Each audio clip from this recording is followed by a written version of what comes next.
Increasingly Indians health पे focus कर रहे हैं क्योंकि वो मजबूरी बनना शुरू हो गया है। आपका गट, आपका ब्रेन, आपका हार्ट, आपका स्ट्रेस, आपका मेंटल वेलबींग, ये सब इंट्रिंसिकली इतनी बुरी तरह से जुड़े हुए हैं कि एक स्ट्रेस से आपको कैंसर हो सकता है। बहुत अजीब बात लगती है।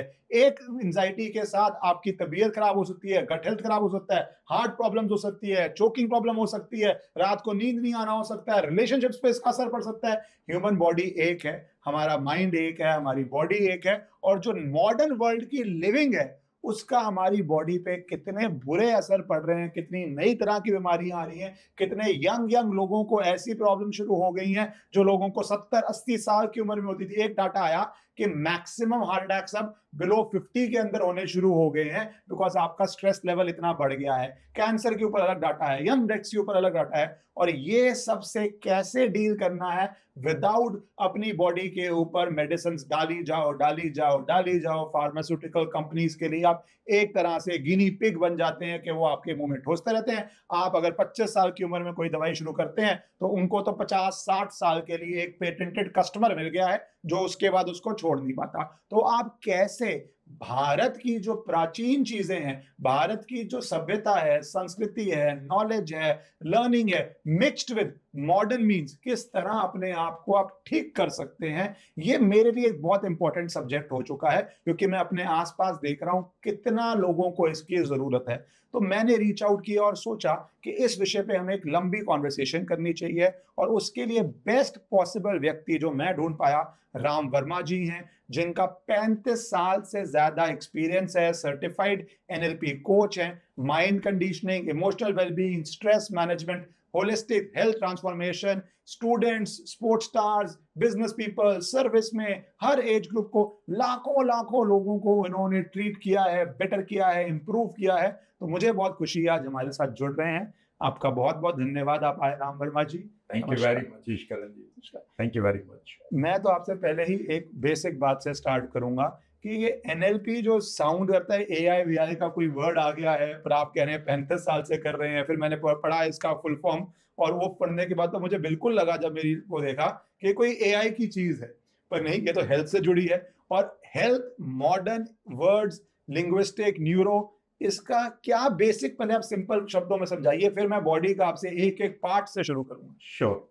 देखिए, जब हम पैदा होते हैं ना, हमारे पास दो चीजें हमें दी जाती है। एक है माइंड, जिसमें हमारी एक प्रोग्रामिंग पड़ी है कि कैसे हमारा किडनी काम करेंगे, कैसे हमारा लिवर ऑर्गन्स काम करेंगे, और एक हमारी सेल्स, यानी कि जिसको हम बॉडी कहते हैं। गड़बड़ ये हो जाती है कि जो हमारे पास ऊपर से दिया गया एक सिस्टम है, वो जैसे एक कंप्यूटर में सी ड्राइव मिलती है हमें, लेकिन उसके साथ साथ हमें एक्स्ट्रा स्पेस भी मिलता है हमारे माइंड में। हमारे पास 86 बिलियन न्यूरॉन्स है, जिनको हम ब्रेन सेल्स कहते हैं, और कहते हैं कि एक न्यूरॉन की कैपेसिटी 82 जीबी के बराबर है। वहां पर खाली स्पेस है। होता यह है कि जब हम पैदा होते हैं तो हमारे साथ बहुत सारी इवेंट्स हमारे लाइफ में आने शुरू हो जाते हैं। उनमें से कुछ अच्छी होती हैं, कुछ खराब होती हैं। बेसिकली जो बेकार की मेमोरी हमारे पास भरी पड़ी है, वो दखल देना शुरू कर देती है, जो हमारी नेचुरल प्रोग्रामिंग हमारे माइंड की है। यहीं से गड़बड़ शुरू होती है। तो बेसिकली ये होता है कि कोई भी सोच, वो सोच नहीं रहती हमारे पास, इमीडिएटली वो केमिस्ट्री में बदल जाती है। अगर मेरे सामने इस समय कोई कोबरा आ जाए, तो ये सिर्फ विजुअल के मेरे सामने कोबरा है, मेरा हाइपोथैलेमस इमीडिएटली मेरे कोर्टिसोल को रिलीज करवा देगा एड्रिनल ग्लैंड से, और वो एकदम से मेरी बॉडी के अंदर एक केमिस्ट्री बदल जाएगी। और केमिस्ट्री नहीं बदलेगी, पूरी बायोलॉजी बदल जाएगी। इसका मतलब यह है कि एक विजुअल ने मेरी पूरी की पूरी सेल्स को बदल दिया है। एग्जैक्टली यही हो रहा है ईश्वरन जी हमारे साथ, कि हमारे पास नंबर ऑफ इवेंट्स ऐसी भर गई है जिनको हम रिलीज नहीं कर पा रहे। पहले अगर मैं हल्का सा बताऊं कि हमारे पास खानदान हुआ करते थे, बड़े घर हुआ करते थे, पूरा परिवार साथ रहा करता था, ठीक है ना, हम हंसा करते थे, खेला करते थे। पिछले 50 सालों में अगर आप देखें तो पूरा का पूरा एक डिजिटल चेंज हमारी लाइफ में आया है, और हम अचानक एक तरह से अकेले रहने शुरू कर दिया। हमने न्यूक्लियर फैमिली बनानी है, और हमने उन चीजों को तवज्जो नहीं दी जो बेसिकली हमारे जीने के लिए जरूरी थी। बेसिकली यहीं से गड़बड़ हुई है कि हमारे पास जो इवेंट बढ़ती जा रही है, ये हमें तंग कर रही है। यहाँ पर एनएलपी ये कह रही है कि भाई, जो ये बेकार की प्रोग्रामिंग आपके पास है, इसे आप बेसिकली एक बार फिर प्रोग्राम करना शुरू कर सकते हैं। This is what I learn, जब मुझे अपनी बीमारियों से लड़ने का मैं उससे पीछा छुड़ाना चाहता था। एट द एज ऑफ 31 मुझे रूमेटॉइड आर्थराइटिस हो गया था। Peptic ulcer at the age of 20 years में हो गया था, और 13 साल की उम्र में मुझे माइग्रेन था। तो इस सब चीज़ों को मैंने देखा कि अगर मैं माइंड को, बेसिकली मैं बीमार नहीं था, मैं मिस प्रोग्राम्ड था माइंड पर। तो इस प्रोग्रामिंग को जो ठीक करना है एक बार फिर सबकॉन्शियस को, इसे हम एनएलपी टेक्निक से कर सकते हैं। This is what NLP does for me. तो पूरा माइंड की प्रोग्रामिंग और रीप्रोग्रामिंग और उसका हेल्थ पे असर इतना डिफिकल्ट और सुनने में इतना डेंस टफ सब्जेक्ट लगता है, और उसको आप अगर स्टेप बाय स्टेप करें, क्योंकि आपने कहा सामने कोबरा आ जाए तो आप उसको विजुलाइज करते हैं। कोबरा का मैं समझ रहा हूँ कोई भी प्रॉब्लम आ जाए, पर प्रॉब्लम तो आएगी, आप प्रॉब्लम आएगी तो आप उसको विजुलाइज भी करेंगे, उससे आपको एंजाइटी भी आएगी, स्ट्रेस भी आएगा। तो इस स्ट्रेस एंजाइटी का पहले मैं ब्रॉड लोगों को समझाना चाहता हूँ, कितना असर है आपकी हेल्थ के ऊपर अगर आपको स्ट्रेस आता है या एंजाइटी आती है। जब भी सर आपको कोई भी स्ट्रेस आ रही ना, तो 100% आप बीमारी की तरफ जा रहे हैं। वो दूसरी बात है कि बॉडी की इंटेलिजेंस कुछ दिन के लिए डिले कर रही है। उसको समझने की कोशिश करिएगा कि जब हम होम्योस्टेटिस यानी कि स्वास्थ्य में होते हैं, आयुर्वेद हमें एक शब्द देता है स्वास्थ्य, इसे इंग्लिश में होम्योस्टेटिस कहते हैं।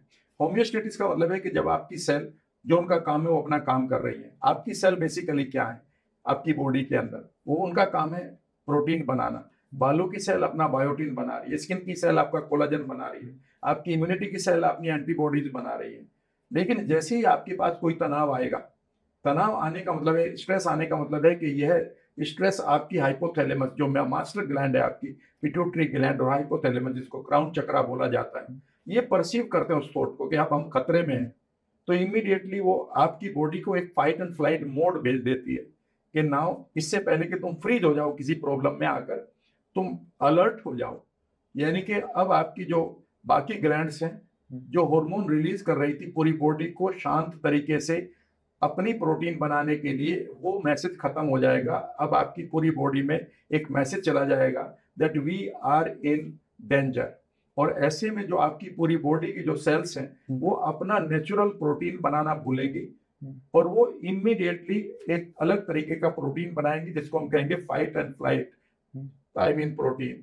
इसे ही डॉक्टर कई बार चीपर प्रोटीन कहते हैं, या फिर इसको कहते हैं कि आपकी बॉडी ने सही प्रोटीन बनाना बंद कर दिया, जिसे बीमारी कहते हैं। तो समझने की कोशिश करिएगा कि हर पल आपका ब्रेन इन आने वाली घटनाओं को एक रियलिटी की तरह ले रहा है, भले ही वो इमेजिनरी क्यों ना पड़ी हो। यहाँ तक की बात है कि मैं अपने 35 सालों के तजुर्बे से आपको एक चीज बताता हूँ। हमारे पास एक वर्ड होता है ट्रिगर, सभी जानते हैं कि भाई फला आदमी की बातें मुझे ट्रिगर कर देती हैं। आपको पता है कि अगर किसी लड़की की लाइफ में या किसी महिला की लाइफ में बचपन में कोई कोई ऐसी मोमेंट आ गया जहां पर उसको कुछ गलत उसके साथ ट्रीटमेंट हुआ, इमोशनली, फिजिकली, कोई भी, अगर वो इस खबर को 50 साल बाद किसी अखबार में पढ़ती है किसी और के साथ हुआ है, तो सबकॉन्शियसली वह चेंज, याद रखेगा, वह मोमेंट उसका सबकॉन्शियस दोबारा जी रहा है। कॉन्शियसली वो यही कहेगी कि नहीं नहीं, आई हैव फॉरगॉटन इट। अरे भाई, तुम कौन होते फॉरगॉट करने वाले। बेसिकली सबकॉन्शियस माइंड उस मोमेंट को एक बार फिर जीकर वही मोमेंट, वही स्ट्रेस, वही कोर्टिसोल, वही एड्रेनालिन, वही पूरी तरह से बदलाव को आपकी बॉडी जी लेती है। कई बार गड़बड़ी होती है कि स्ट्रेस आई, स्ट्रेस आकर चली गई, हमारी बॉडी के पास इतना रेजिलियंस है कि वो अपने आप को स्वस्थ बना लेती है। Our body doesn't know how to fall sick. लेकिन होता ये है कि ईश्वरन भाई के हम बार बार अपनी बॉडी को तंग कर रहे हैं अपने विचारों से। तो एक दिन ऐसा आता है कि बॉडी बेसिकली हमसे एक रिवेंज टाइप लेने लगती है कि मुझे नहीं मालूम है कि मैं अब कैसे बिहेव करूं। वह अपनी नेचुरल अवस्था को भूल जाती है। यहीं से हमें एंग्जाइटी परमानेंट हो जाती है। और ये एंग्जाइटी सर कुछ और नहीं है, ये एक मैसेज है कि अब आप खतरे में खड़े हो। डोंट इग्नोर इट, क्योंकि इसके बाद का जो स्टेप है वह कोई भी बीमारी हो सकती है। मुझे माइग्रेन हो गया तो किसी को हो सकता है कि अस्थमा हो जाता। तो बॉडी के पास जो सिम्टम्स आ रहे हैं वो रियल हैं, लेकिन जो शुरुआत है वो मात्र आपके माइंड की इमेजेस हैं, साउंड्स है और फीलिंग्स है।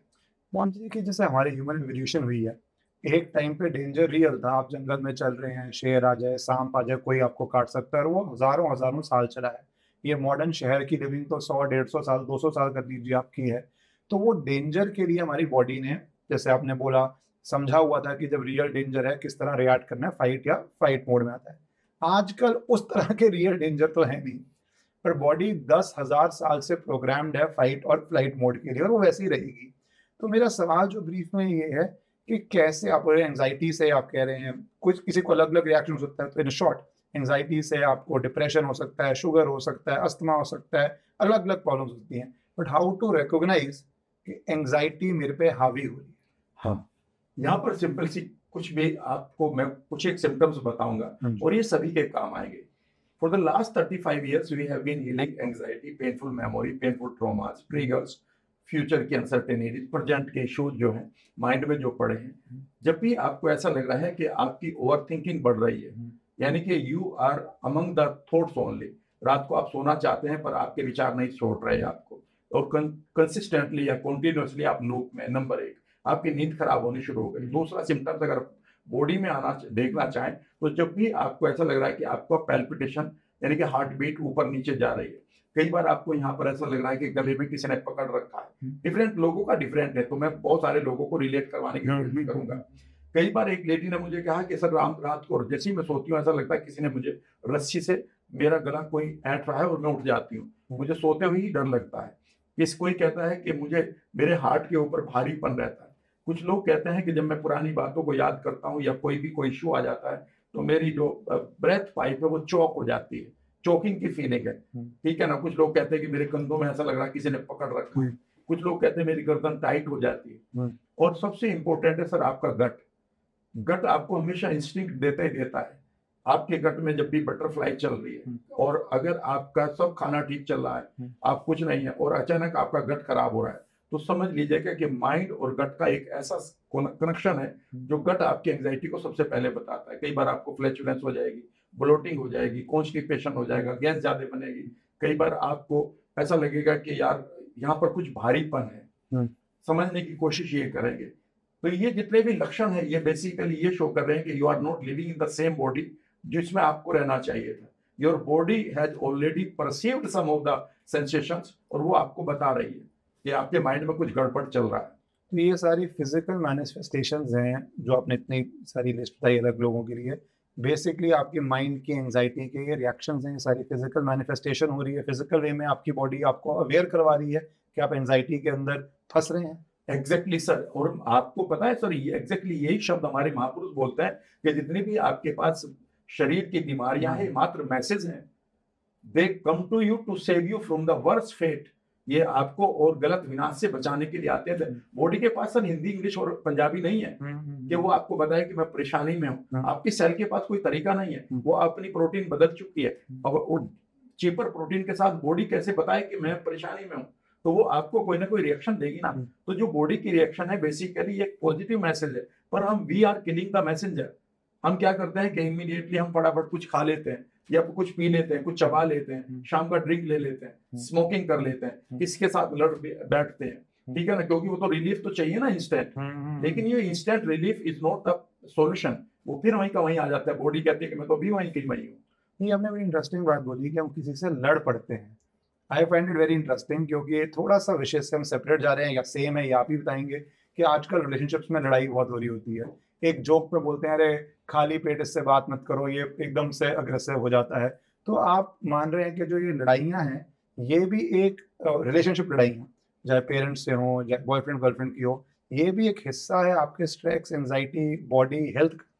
सर 100% मैं आपको बता सकता हूँ कि जैसे ही आप स्ट्रेस में होंगे और आपके पास स्ट्रेस केमिकल का नाम कोर्टिसोल है, सभी जानते हैं आप, जैसे ही वो ऊपर जाएगा सर, इसका एक रूल है, इनडायरेक्टली प्रोपोर्शनल जाएंगे जितने भी आपके पॉजिटिव केमिकल है, dopamine, oxytocin, serotonin, endorphin, melatonin जो नींद वाला है, वो एकदम से नीचे जाएंगे अगर ये ऊपर जाएगा।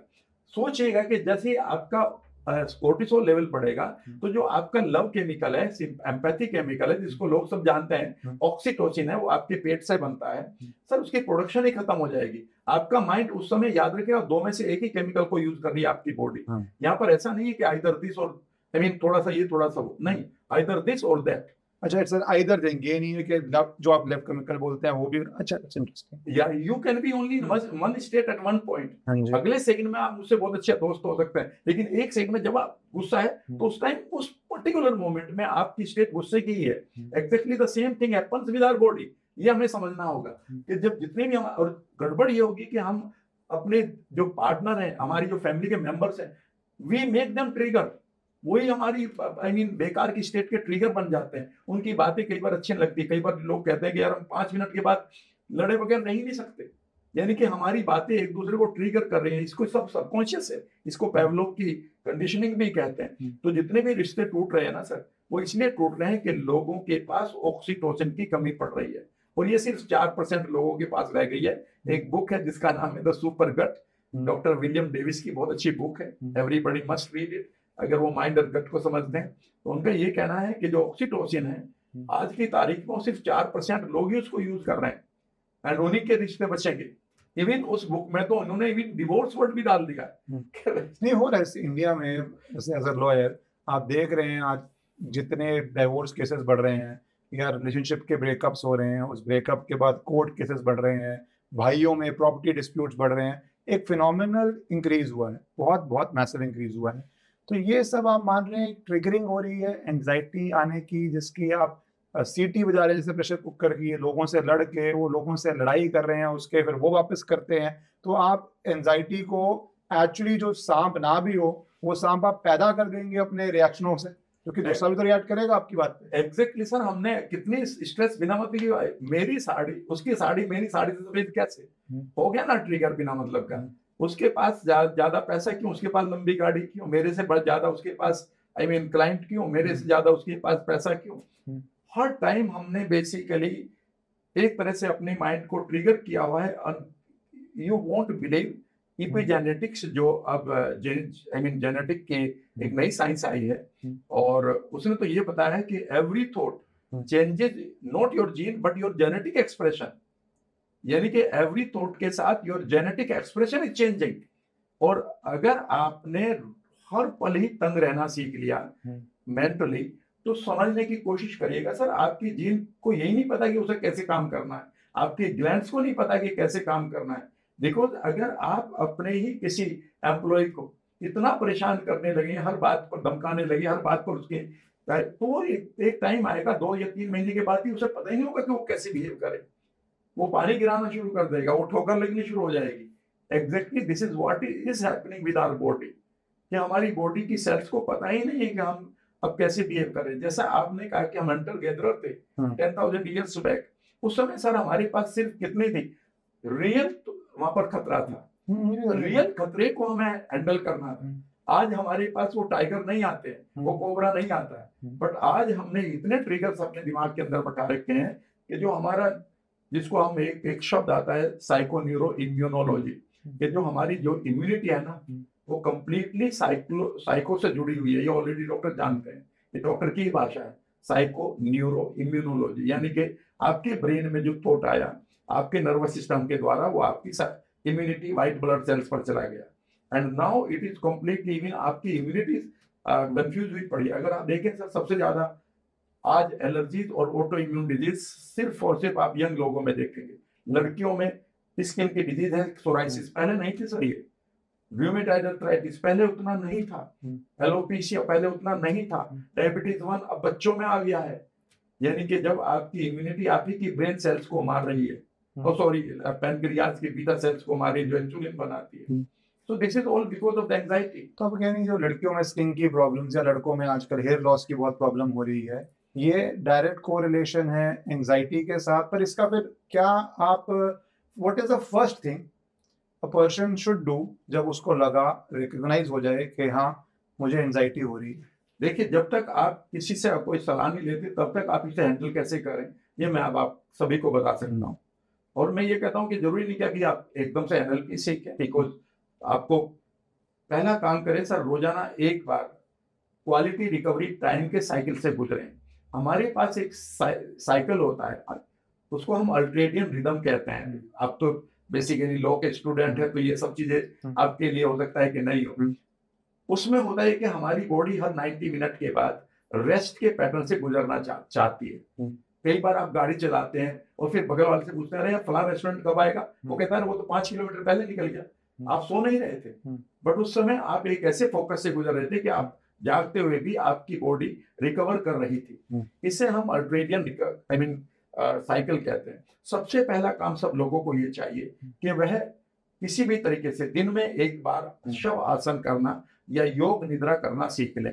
नहीं तो सिर्फ आप अपान प्राण क्रिया यानी कि अपने सांसों को आती हुई जाती हुई सांसों को देखना शुरू करें। विज्ञान भैरव की पहली टेक्निक है। जब आप इस काम को करते हैं तो ईश्वरन भाई आपके पास जो हजारों थॉट चल रहे होते हैं वो एक थॉट पर आकर रुक जाता है कि अब आपका सांस कैसे चल रहा है। ऐसे में माइंड आपकी इधर उधर की बातें याद दिलाएगा, उसे अपना काम करने दो, लड़ो नहीं माइंड के साथ, बस आप अपने सांस पर ध्यान दें। इतनी देर में आपकी बॉडी रिकवर कर लेगी। अगर आपके पास एड्रेनल ग्लैंड आपकी खराब हो रही है तो वो शांत हो जाएगी। पहला काम ये करना शुरू करें। दूसरा काम सर बड़ा इंपॉर्टेंट है लेकिन उसके लिए करते नहीं लोग। मैं एक दो अभी पॉडकास्ट कर रहा था, एक लड़की ने तो मना ही कर दिया, सर ये कैसे हो जाएगा। वो ये है कि लाफ एट योर प्रॉब्लम्स यार।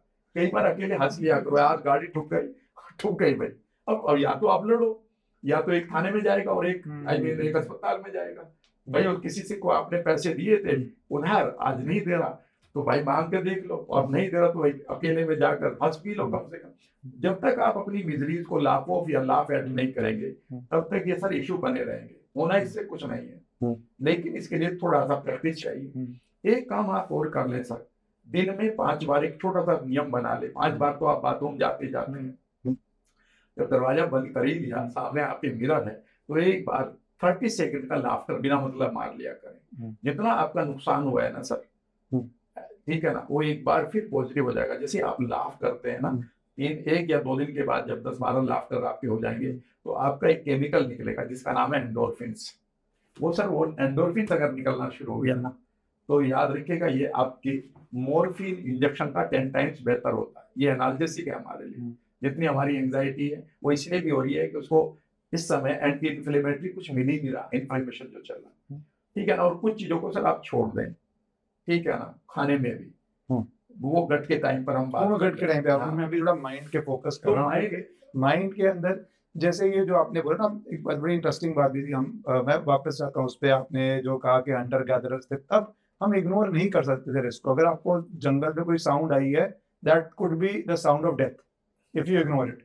नाउ ऐसी कोई साउंड ही नहीं है। हम यहाँ बैठे हैं, रूम में हैं, लाइटें हैं, कुछ ऐसी साउंड नहीं है। पर क्या हम वो साउंड खुद क्रिएट कर रहे हैं? बिकॉज ये हमारा बायोलॉजिकल इम्पल्स बन चुका है कि हम कुछ ना कुछ मोड में रहें जहाँ पे हम अलर्ट हैं, और वो फॉल्स अलर्ट्स हैं, विच इज जिसने आपने बोला कि हमारी बॉडी के पूरे सिग्नल्स को तबाह कर रहा है, क्योंकि जेन्युइन अलर्ट तो आ नहीं रहा।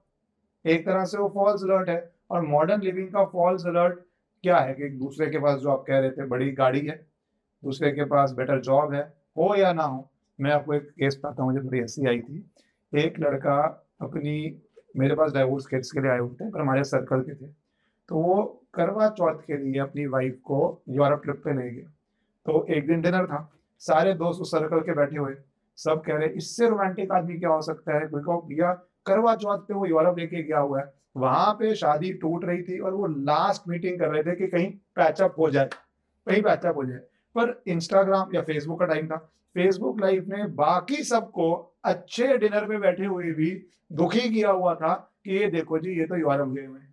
सो ये जो चीजें आ रही हैं माइंड के अंदर, इस पे आप क्या बोलते हैं कि क्या करें? कि ये कंपैरिजन तो रोज आएगा सोशल मीडिया से, कि इसको कैसे आप अवॉइड कर सकते हैं, कैसे इसको आप अपनी बॉडी को अफेक्ट ना करने दे सकते हैं?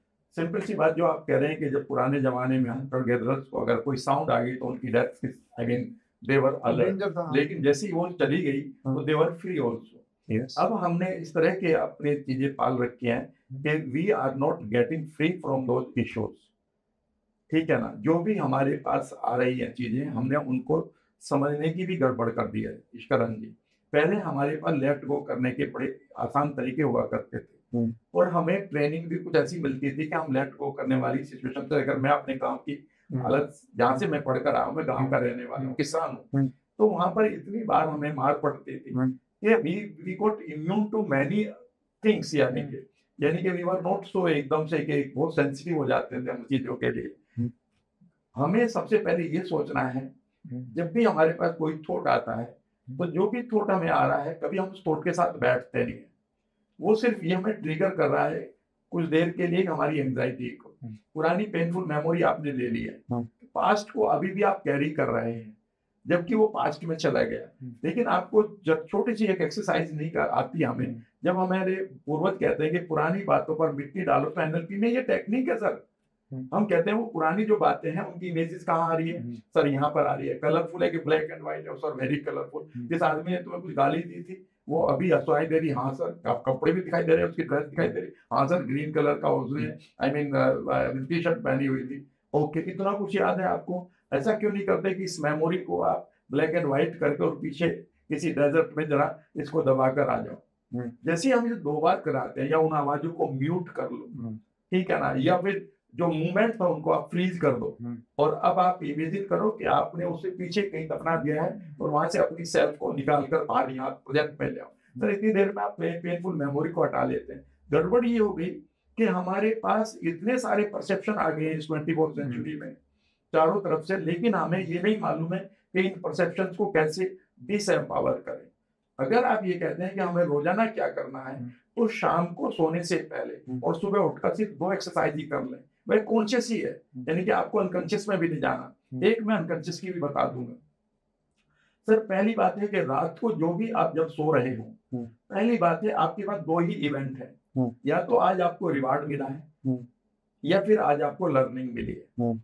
गड़बड़ ये होगी जो बेकार की इवेंट हमने ले ली ना, उनको तो हमने कह दिया कि it was painful event, it was learning only. भैया लोगों ने, किसी ने आपका पैसा मारा, किसी ने आपको गाली दी है, इट वाज जस्ट लर्निंग के कल से मैं कैसे हैंडल करूंगा। उनको तो आप पास्ट में छोड़े। एनएलपी की टेक्निक मैं बता देता हूँ, आदि मैंने बता भी दी कि उन इमेजेस को छोटा करें, उस आदमी की आवाज को म्यूट कर लो ऐसे चुपचाप बैठे हुए कि मानो आपके पास रिमोट कंट्रोल है। उस आदमी की जो आवाज आ रही थी वो बंद हो गई है, बंद हो गई। 3 बार करके देखो, सडनली आपकी नींद बहुत बढ़िया आनी शुरू हो जाएगी। उस आदमी ने कुछ आपके साथ, किसी ने कुछ गलत किया था, वह एकदम से रुक गया। पोज कर दो उसको 2-3 बार में, कलर्स आपको ज्यादा दिखाई दे, आई मीन उनको ब्लर कर दो। जैसे ही आप इतना कर लेंगे रात को, और दूसरी बात है कि आपने आज क्या सीखा है, जो भी आपकी इवेंट है वो तो लर्निंग की तरह आई है। अगर आप कॉन्शियसली इतना कर लें और सुबह उठकर सर एक काम कर लें, सुबह उठकर सिर्फ एक काम कर लें, सिर्फ 90 सेकंड की एक टेक्निक मैं बताता हूँ जिसको मैंने अपनी लाइफ में किया और मैंने अपनी बीमारियों से पीछा छुड़ाने में बड़ी हेल्प पाई है। सुबह जैसे ही आप बैठे तो आप पहला काम ये करें कि कंधे सीधे करके बैठ जाएं और इमेजिन करें कि आपके सामने आपकी अपनी इमेज है जिसे हम अदर यू कहेंगे। एंड अदर यू को इतना बढ़िया बना लो जो आपकी ड्रीम लाइफ है, यानी कि you are having glowing face, आपके हेयर स्टाइल बढ़िया है, आप पतले, आई मीन जो आपकी बॉडी होनी चाहिए वो बहुत अच्छी है, भले तुम्हारी ना हो। The other you is laughing on various issues जिन पर आप रो रहे हैं, बस ये करना है। The other you has learned how to handle the issues जिन पर आप रो रहे हैं, वो जान चुका है कि कैसे हैंडल करें, ठीक है ना। और उसके साथ आप इंटीग्रेट कर लें कि इमेजिन करो कि उसे आप अपनी मेंटल स्क्रीन पर लाकर बढ़िया तरीके से यहाँ पर प्लांट कर रहे हैं। And see the magic, because आपका ब्रेन सिर्फ और सिर्फ इमेजेस पर जीता है, आपकी बॉडी फीलिंग को लेती है। आपके ब्रेन में सर क्या होता है, या तो विजुअल है या ऑडियो है, फीलिंग तो बॉडी को झेलनी पड़ती है ना। तो इतना काम कर लें कि आप अपने माइंड पर रोजाना अपनी अदर यू की इमेज को बढ़िया देखना शुरू कर दें। It will take only 30 second image बनाने में लगेगी, 30 सेकंड तक उसको आप एंजॉय करिएगा। उसके बाद आप अपना दिनचर्या शुरू कर दीजिएगा एंड यू विल फील कि आपका ग्लैंड्स दिन भर के लिए अब शांत हो गया है। बाकी जब तक कि आप उसे खाकर एब्यूज ना करें बॉडी को। आप कह रहे थे कि कॉन्शियस के लिए ये कर सकते हैं, पर आपने बोला अनकॉन्शियस के लिए, और अनकॉन्शियस यानी मेरे एक्सपीरियंस में ज्यादा बड़ी प्रॉब्लम हो जाती है लोगों के लिए, क्योंकि कॉन्शियस चीज तो आप मोटिवेशन, योगा, बहुत चीजें हैं कि अगर आप प्रॉब्लम रियलाइज करें आप क्या क्या कर सकते हैं। Unconscious is a silent killer, आपको रियलाइज ही नहीं होता कई बारी, या आप उस रियलाइजेशन को दबा देते हैं क्योंकि आप उस पर सोचना नहीं चाहते, it's a bad image for you. तो अनकॉन्शियस अगर बैड मेमोरी है जो अफेक्ट कर रही है, उससे कैसे डील किया जाए? देखिए सर, उसके लिए ना आप एक तरह से ये समझिए कि आपको एक छोटी सी एक्सरसाइज है, उसके पीछे लॉजिक भी मिल जाएगा, लेकिन अगर आप करेंगे तो रिलीफ ही मिल जाएगा उतनी देर में। तो जब भी याद रखिएगा हमारे साथ कोई भी चीज घटी है तो यहाँ पर मैं अलग हूं और मेरे अंदर की एक सेल्फ इमेज अलग है। अगर मैं कहता हूं मैं दुखी हूं तो मेरे हाथ पैर दुखी नहीं है, समबडी इनसाइड मी इस कॉन्सेप्ट को फील कर रहा है कि मैं दुखी हूं। तो आप एक छोटी सी एक्सरसाइज कर लें जो बहुत ही इंपॉर्टेंट है, liberation of the self image. यानी कि आपके अंदर कोई इमेज स्ट्रेस्ड पड़ी है, कई बार जब मैं लोगों से काउंसलिंग करता हूँ, मेरे बहुत सारे मेरे ट्रेनर्स मेरे अंडर काउंसलिंग करते हैं, तो हम उनको एक टेक्निक कराते हैं लोगों को। एंड यहाँ पर मैं चाहूंगा कि सभी लोग एक बार करके देख लें। आप कभी आपके पास कोई इवेंट है पास्ट की, दिन भर की, पास्ट का मतलब है इस मोमेंट से पहले, भले आज सुबह की हो, कल की हो, आपके पास बचपन की कोई इमेज है, कोई ब्रेकअप है, कोई एक्सीडेंट हुआ है, कहीं आप कर्ज में फंसे हुए हो, किसी ऐसे मसले में फंस गए जहां पर आपकी डिग्निटी जाने वाली थी, आपका कोई ऐसा है कि कोई ग्रीफ आया है आपको, आप कोई आदमी नार्सिस्ट है या सैडिस्ट है आपकी लाइफ में, वो आपको तंग कर रहा था, तो आप कुछ ना करें, आप इंटरनल वर्ल्ड में जाकर एक छोटा सा मेटाफोर या सिंबल या संकेत को यूज करें कि इमेजिन करें कि आपके अंदर inside you there is a person जिसको मानो रस्सियों से बांधा हुआ है, या किसी बिहाइंड द बार है, या उसे पकड़ा हुआ किसी ने, या उसके ऊपर मानो बोझ है। वो बेसिकली आपकी इमेज है जो पुरानी बातों से, पुराने नैरेटिव से, पुरानी इवेंट से धसी पड़ी है, फंसी पड़ी है। इमेजिन करना शुरू करें कि वहां पर आज एज ए आप मदर या फादर जा रहे हो उस बच्चे के, और आप उसको सिर्फ उसके साथ कम्युनिकेट कर रहे हो मधुर मधुर आवाज में कि आप यहाँ से निकलो, उसकी जंजीरों को तोड़ रहे हो, उसके बोझ को हटा रहे हो, और धीरे धीरे आप उसको इमेजिन करो कि वह इमेज बड़ी हो रही है, उसे आप अपने आलिंगन में लो और फील करो। सर इतना सा कर लीजिएगा, आप अपने सबकॉन्शियस माइंड में जैसे ही इन इमेजेस को या इस प्रोसेस को पूरा करते हैं, तो आपका सबकॉन्शियस माइंड रियलिटी और इमेजिनेशन में फर्क करना नहीं जानता, वह उसको रियलिटी मान लेता है। कई बार आपको ऐसा करते हुए, मैं सभी को बता रहा हूं, ऐसा करते हुए ऐसा लगेगा कि उस वर्ल्ड इनर स्पेस में आपको एक और इमेज है जो चुपचाप बैठी हुई है, डरी हुई है, किसी ने धमकाया था, स्कोल्ड किया था, वहां डरी बैठी है। आप सभी को इन इमेजेस के पास जाइए और इनको एक बार लिबरेट करिए। जैसे आप इस लिबरेशन की प्रोसेस को पूरा करेंगे, I assure you that will be the magical moment in your life. ऐसा लगेगा कि आपका सांस दोबारा आना शुरू हो गया है, आप एक बार फिर ऐसा लगेगा कि खुद के साथ आपकी मुलाकात हुई है। इस एक्सरसाइज को आप एनएलपी की कर सकते हैं, इसे हम इनर सेल्फ इमेज लिबरेशन भी कहते हैं। मेमोरीज, थॉट्स, एंजाइटी से मैं आना चाहता हूँ ब्रेन बॉडी कनेक्शन को, जो नर्व्स कनेक्ट करती हैं, बॉडी में असर डालती हैं, तो उन नर्व्स को कैसे स्ट्रेंथन किया जाए, बेटर किया जाए कि ये कनेक्शन स्मूथ हो, अच्छा हो, इफेक्टिव हो, सो दैट आपकी बॉडी के अंदर इंटरनल हार्मनी है। हाँ सर, एक नर्व का मैं जिक्र करूंगा जिसको हम गॉड इन द बॉडी बोला जाता है, उसका नाम है वेगस नर्व। ठीक है ना।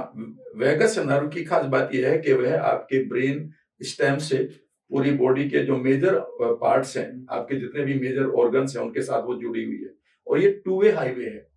यानी कि आपकी इसमें जो न्यूरॉन्स हैं, नर्व सिस्टम मतलब इसमें जो न्यूरॉन्स हैं, और उसमें 20% न्यूरॉन ऐसे हैं जो माइंड की भाषा को, माइंड की इंफॉर्मेशन को आपकी बॉडी को देते हैं, और 80% ऐसे हैं जो बॉडी की इंफॉर्मेशन को माइंड को देते हैं। ठीक है ना। अब सवाल उठता है कि मान लेते हैं मैंने कोई खाना खाया, खाना खाने के बाद मेरे गट ने मुझे बता दिया कि इतना यहाँ पर फैट है, मुझे अब इसको फैट को डाइजेस्ट करने के लिए बाइल या केमिकल चाहिए जो बाइल जूसेस होते हैं। तो मेरा गट इसी वेगस नर्व से मेरे माइंड को बताएगा, और माइंड फिर इसी वेगस नर्व से बताएगा मेरे गाल ब्लेडर को कि आप पंप मारो। यहाँ पर एक गड़बड़ हो जाती है। मान लेते हैं ये वेगस नर्व हमारी टायर्ड हो गई, या ये मान लेते हैं ये बर्न आउट हो चुकी है या वीक हो चुकी है। एक एग्जांपल दे रहा हूं जो रियल है। इवन इस पर्टिकुलर सेंटेंस को लोग चौंक जाएंगे। मान लेते हैं मेरे गट ने तो बता दिया कि मेरे पास इतना फैट आ चुका है, मुझे बाइल चाहिए, लेकिन ब्रेन ने जो इंफॉर्मेशन दी थी मेरे पित्त की थैली को, जहां पर मेरे बाइल्स हैं, जो यहाँ से पंप मारे जाते और मेरी आंतों में जाते, ड्यूडेनम पपीला के नाम से जहां पर एक चैनल है। अगर मेरी ये वेगस नर्व सर कमजोर पड़ गई है और ये इंफॉर्मेशन मेरे गैल ब्लेडर को नहीं गई है, तो गैल ब्लेडर पंप नहीं मारेगा। पहली तो बात है कि फैट मेरा अनडाइजेस्टेड रहेगा। दूसरा बताऊं सर आपको एक छोटी सी बात, ये गैल ब्लेडर के स्टोन पता है क्यों बनते हैं? ये गैल ब्लेडर की प्रॉब्लम नहीं है, ये आपकी वेगस नर्व की प्रॉब्लम है, क्योंकि उसे इंफॉर्मेशन नहीं मिल रही और पुराना बाइल बेसिकली जितना भी बाइल सॉल्ट है या जूस है वह क्रिस्टलाइज्ड होकर पत्थर में बन रहा है। यहाँ पर समझने की कोशिश करिएगा, हमारी अधिकांश बीमारी जो शरीर में हो रही है वो इसलिए भी हो रही है ईश्वरन भाई कि कई बार हमारी जो इंफॉर्मेशन है माइंड से, मैं जो मेरी किडनी को जानी चाहिए, जो मेरे गट को जानी चाहिए, जो मेरे लीवर को जानी चाहिए, जो मेरे सेक्सुअल ग्लैंड्स को जानी चाहिए, वो नहीं जा रही है। बिकॉज हमने ये नर्वस सिस्टम ही बर्बाद कर दिया है, तो वो अपना पूरा काम नहीं कर रहा है। फिर हम कहते हैं कि इन ऑर्गन्स को अभी दवाई खा के देख लो। प्रॉब्लम जबकि वेगस नर्व की, इसीलिए इसको कहा जाता है गॉड इन बॉडी। अगर आप वेगस नर्व को ठीक करना चाहते हैं तो पहले 3-4 काम करने पड़ेंगे। पहला काम तो वही हो गया कि उसे क्वालिटी रिकवरी टाइम चाहिए। हमारी जो नर्वस सिस्टम है ये भी बर्न आउट हो चुकी है हमारी ओवर थिंकिंग से, ये बर्न आउट हो चुकी है हमारी स्ट्रेस से, एंजाइटी से। जिसको हर एक थॉट बेसिकली ट्रेवल करता है आपके नर्वस सिस्टम से। नर्वस सिस्टम बेसिकली आपके थॉट को इलेक्ट्रिसिटी में और केमिस्ट्री में बदलता है, तब आपकी बॉडी को बताता है दौड़ो, ठीक है ना। तो पहला काम आपको करना है, वेगस नर्व को आपको हील करना आना चाहिए। पहला काम करना है आपको क्वालिटी रिकवरी टाइम देना है, दोनों एक टाइम तो मिनिमम। आप मेरे लाइफ में कुछ भी हो जाए सर, मैं रात को 30 से 35 मिनट क्वालिटी रिकवरी टाइम देता हूं। यानी कि मैं शवासन में जाता हूं या मैं अपान प्राण क्रिया को ऐसा कर देता हूं कि मैं पूरी बॉडी को भूल जाता हूं कुछ देर के लिए। पहला काम ये करें। दूसरा है वेगस नर्व के लिए सर कि आप ठंडे पानी में जब भी आपको मौका मिले बर्फ के पानी में बैठे या ठंडा पानी, जैसा आप ऋषिकेश या हरिद्वार जाते हैं तो कहते हैं ना गंगा जी में डुबकी लगाओ, तो आपको वेगस नर्व को एक्टिवेट करने के लिए ये डुबकी रिकमेंडेड है। लेकिन अगर आप वहां नहीं जा रहे हैं तो आप घर में भी ठंडा पानी बर्फ डालकर यहाँ पर डाल सकते हैं इतने एरिया में, क्योंकि वो ब्रेन स्टेम से नीचे की तरफ जाती है। तीसरा काम एक करें सर, क्योंकि नर्वस सिस्टम बेसिकली आपकी सोच पर काम करता है। जितने लोगों की नर्वस सिस्टम यानी ये वेगस नर्व टायर्ड हो चुकी है, वो एक काम करे कि चुपचाप बैठकर इमेजिनरी वर्ल्ड में जाएं कि इस समय आपका लीवर आपके माइंड के साथ कैसे जुड़ा हुआ है, वो इस समय क्या कर रहा है।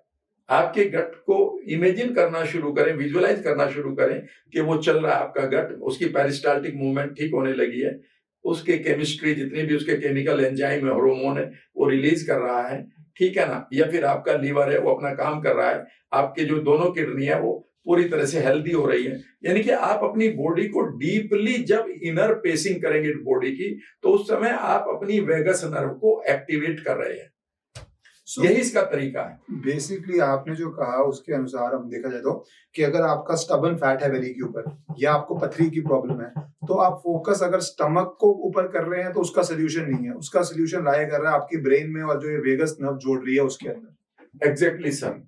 अगर आप वेगस नर्व को पहले ठीक करने की बात कर रहे थे, जब हम मोटापे पे आएंगे तो उसका भी एक अलग टॉक आ जाएगी। अभी वेगस नर्व को अगर आपको एक्टिवेट करना है, अगर एक्टिवेट नहीं होगी ना ये, तो बहुत सारी बीमारियां जो आप शरीर में जा रही हैं वो शरीर की नहीं है, आपका माइंड उन्हें ठीक पूरी तरह से काम कर। अगर आपकी वेगस नर्व 100% इंफॉर्मेशन देने की बजाय सिर्फ 50% दे रही, तो बॉडी की वो जो बॉडी का पार्ट है वो 50% तो काम कर रहा है, तो उसको ही तो आप बीमारी बोल रहे हो ना कई बार।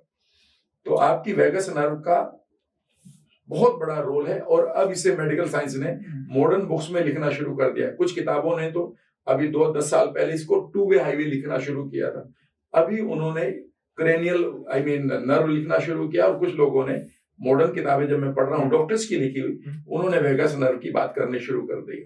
मतलब उससे आ जाता हूँ मैं गट पे, क्योंकि आपने बीच में 2-3 बार बोला कि गट सबसे इंपॉर्टेंट है।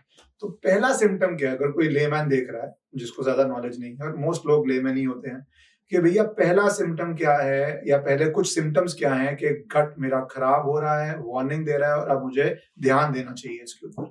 देखिए सिंपल सी बात है, सबसे पहले तो लोग कॉन्स्टिपेशन, एसिडिटी, ब्लोटिंग इसी के शिकार होते हैं, और यहाँ तक अगर वो इस चीज के परे जाना चाहते हैं, और अगर कई लोगों को इनको लगता है कि ये भी बिल्कुल मेरा ठीक ही चल रहा है, तो सबसे इंपॉर्टेंट है कि आपका मूड स्विंग तो नहीं हो रहा। अगर आपका गट खराब है तो आपके गट से जो पॉजिटिव केमिकल्स आपके ब्रेन के लिए बनते हैं वो बंद हो चुके हैं। आपका ऑक्सीटोसिन यहीं से बनता है, सीरोटोनिन यहीं से बनता है, 95% सीरोटोनिन, जिसे आपका गट माइंड यूज करेगा, ब्रेन यूज करेगा।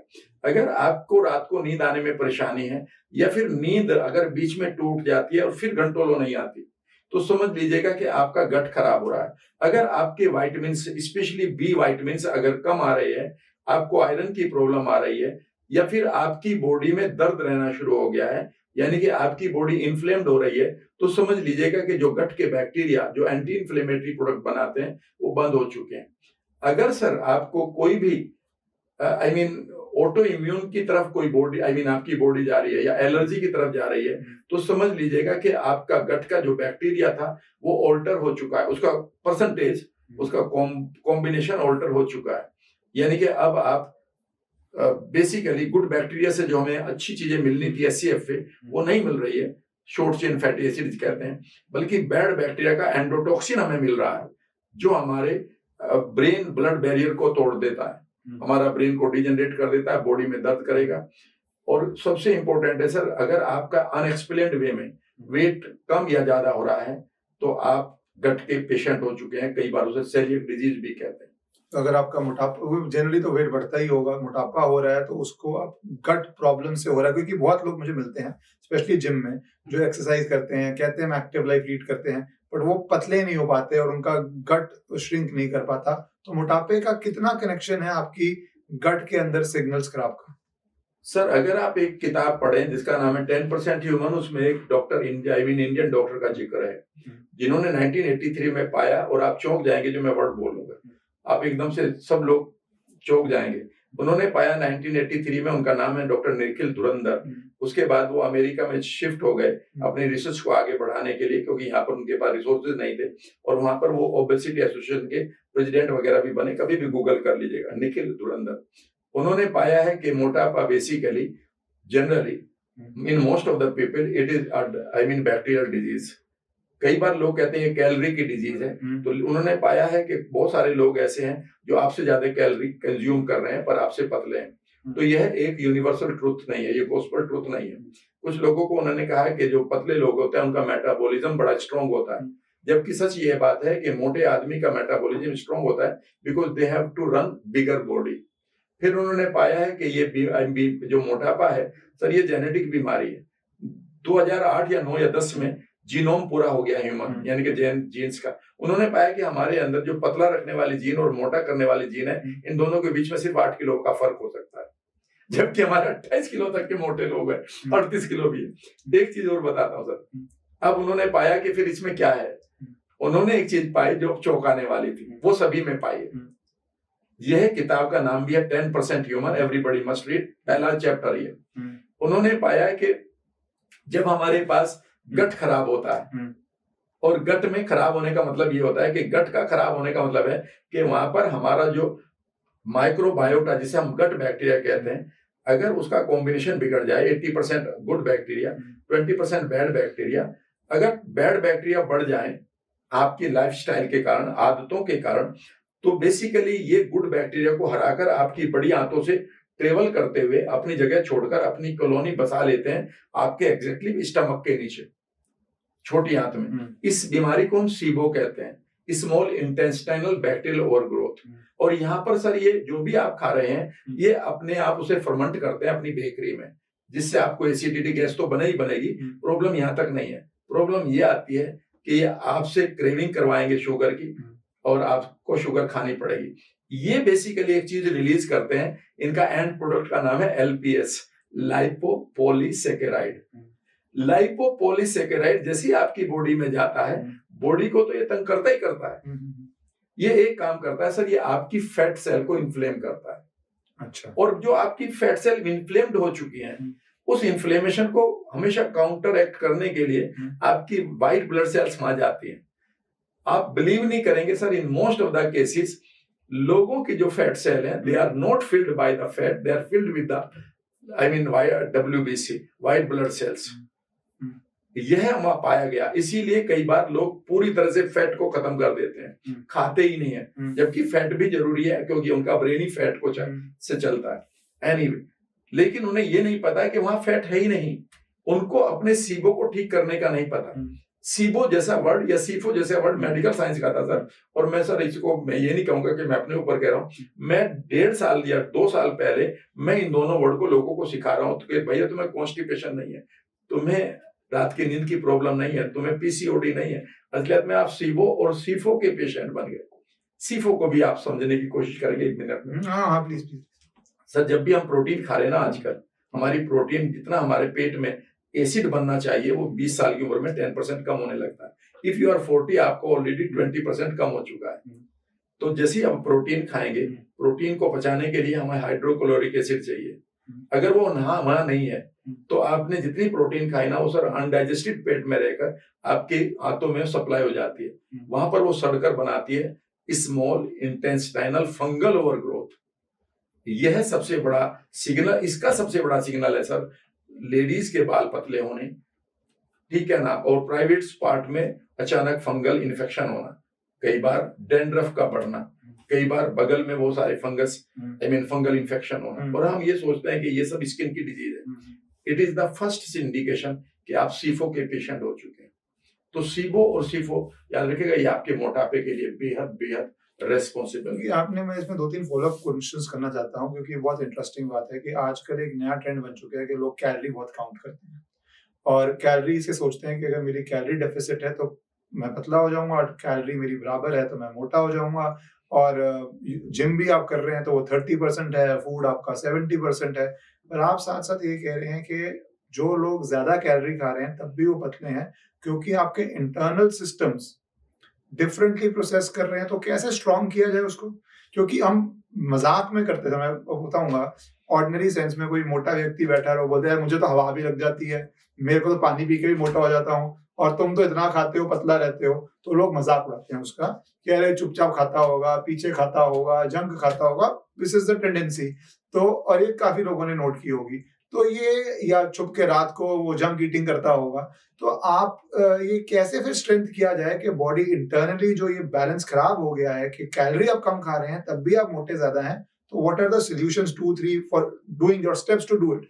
देखिए सिंपल सी एक चीज मैं और बताता हूँ, जब भी हम एंजाइटी में होते हैं ना सर, हमारी जो कोर्टिसोल रिलीज होता है, कोर्टिसोल की एक प्रॉपर्टी भी होती है, बहुत सारी प्रॉपर्टीज में एक प्रॉपर्टी और भी होती है कि व्हाटएवर यू ईट उसको वो फैट के रूप में कन्वर्ट करके जेल के रूप में आपकी यहाँ पर रख देगी एक्स्ट्रा, ठीक है ना। तो आप कुछ भी खा लें अगर आपका कोर्टिसोल निकल रहा है तो। अब सवाल उठता है कि अगर आप अपने आप को हेल्दी रखना चाहते हैं और आप, मैं जितना मैंने पढ़ा है सर, मैं किताबों के रेफरेंस आपको दे रहा हूँ, बहुत अच्छी तरह आप सोर्सेज देके बोल रहे हैं। आई होप कि आप लोग सारे जाके इन डेप्थ रीडिंग भी कीजिए क्योंकि पॉडकास्ट, और मैं कह रहा हूँ कि उतना तो कर ही सकते हैं कि चैट जीपीटी से पूछ लो। किताब के नाम मैं बता देता हूँ पहले सबको। एक किताब जरूर पढ़ें सभी लोग, द गट, एक डॉक्टर ने लिखी है, उसके ऊपर नेटफ्लिक्स पर मूवी भी है। ये जूलिया एंडर्स की किताब है, I love that book, small book, everybody must read it, और जिंदगी में वो अपने परिवार को बचा लेगा, ठीक है ना। दूसरी किताब है mind and gut connection, Emeran Mayer की। तीसरी किताब है सुपर गट, मैंने नाम लिया था सर, जिसका विलियम लेव। एक कपल ने लिखी है जिनकी बच्ची ऑटिज्म की शिकार हो गई थी गट के प्रॉब्लम के कारण, उसका नाम है एरिका सोननबर्ग एंड जस्टिन सोरनबर्ग। वो किसी बड़ी यूनिवर्सिटी में उनके अपनी लैब है इसी गट के ऊपर, ये सब गट बैक्टीरिया के ऊपर। उसके बाद मैंने एक किताब बताई सभी को, उसका नाम है 10% ह्यूमन। इसके अलावा ग्रेन ब्रेन है, उसके बाद ब्रेन मेकर है। ये बहुत सारी किताबें हैं। इसके अलावा बहुत सारे पेपर्स हैं जिनको मैं करीब 5 साल से पढ़ रहा था और डीपली पढ़ रहा था, और एक ही किताब को सर मैंने 10-10 बार पढ़ा है। मैं इतना कह रहा हूँ, though I am not a doctor to be very frank, so do consult your doctor, but मैं आपको बता रहा हूँ कि क्या चीज है सर। जब भी आप ये इन चीजों की बात करते हैं ना कि आप अपने मोटापे को, आप अपनी बीमारियों को कैसे रिवर्स करें, तो मैं सर उस कॉम्बिनेशन को आपके सामने रखूंगा और मैं लोगों से कहूंगा कि भाई करके देख लेना, ठीक है ना। माई एज इज 66, मैं 66 साल की उम्र में हूँ सर, और मैं अगले महीने से शायद मैराथन में हमेशा दिखाई दूंगा।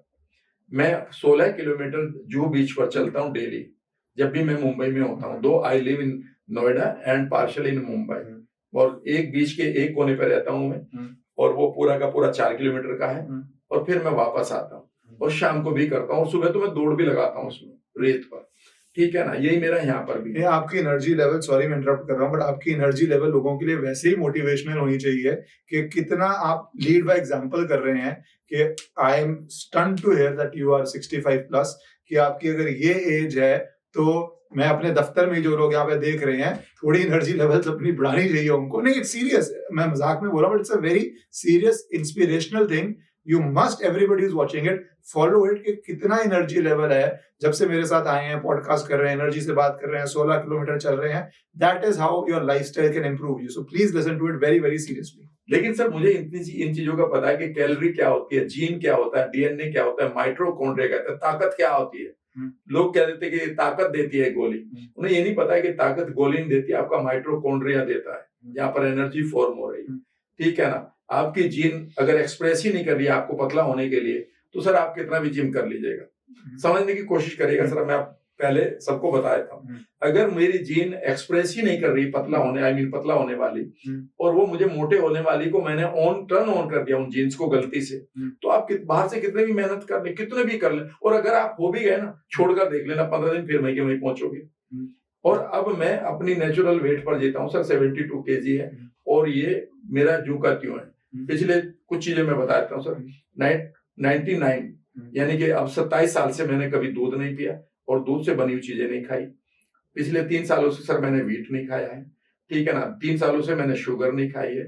मैं सर व्हाइट सॉल्ट नहीं लेता हूँ, स्पेशली मैं उस सॉल्ट को लेता हूँ जिसमें 92 मिनरल्स मिलते हैं। लोग इसलिए मोटे हैं सर, उनकी बॉडी के अंदर ट्रेस मिनरल की कमी है, कोई नहीं बता रहा उनको, और बॉडी चीख रही है, उसे भरने के लिए वो ज्यादा खाने की जरूरत पड़ रही है। मोटे आदमी को मैं देखते कहता हूँ कि तुम सिर्फ 1 महीने के लिए सी सोल्ट को पानी में डाल के पी लेना, तुम्हारे पास 92 ट्रेस मिनरल पहुंच जाएंगे जो कहीं नहीं मिलते आपको।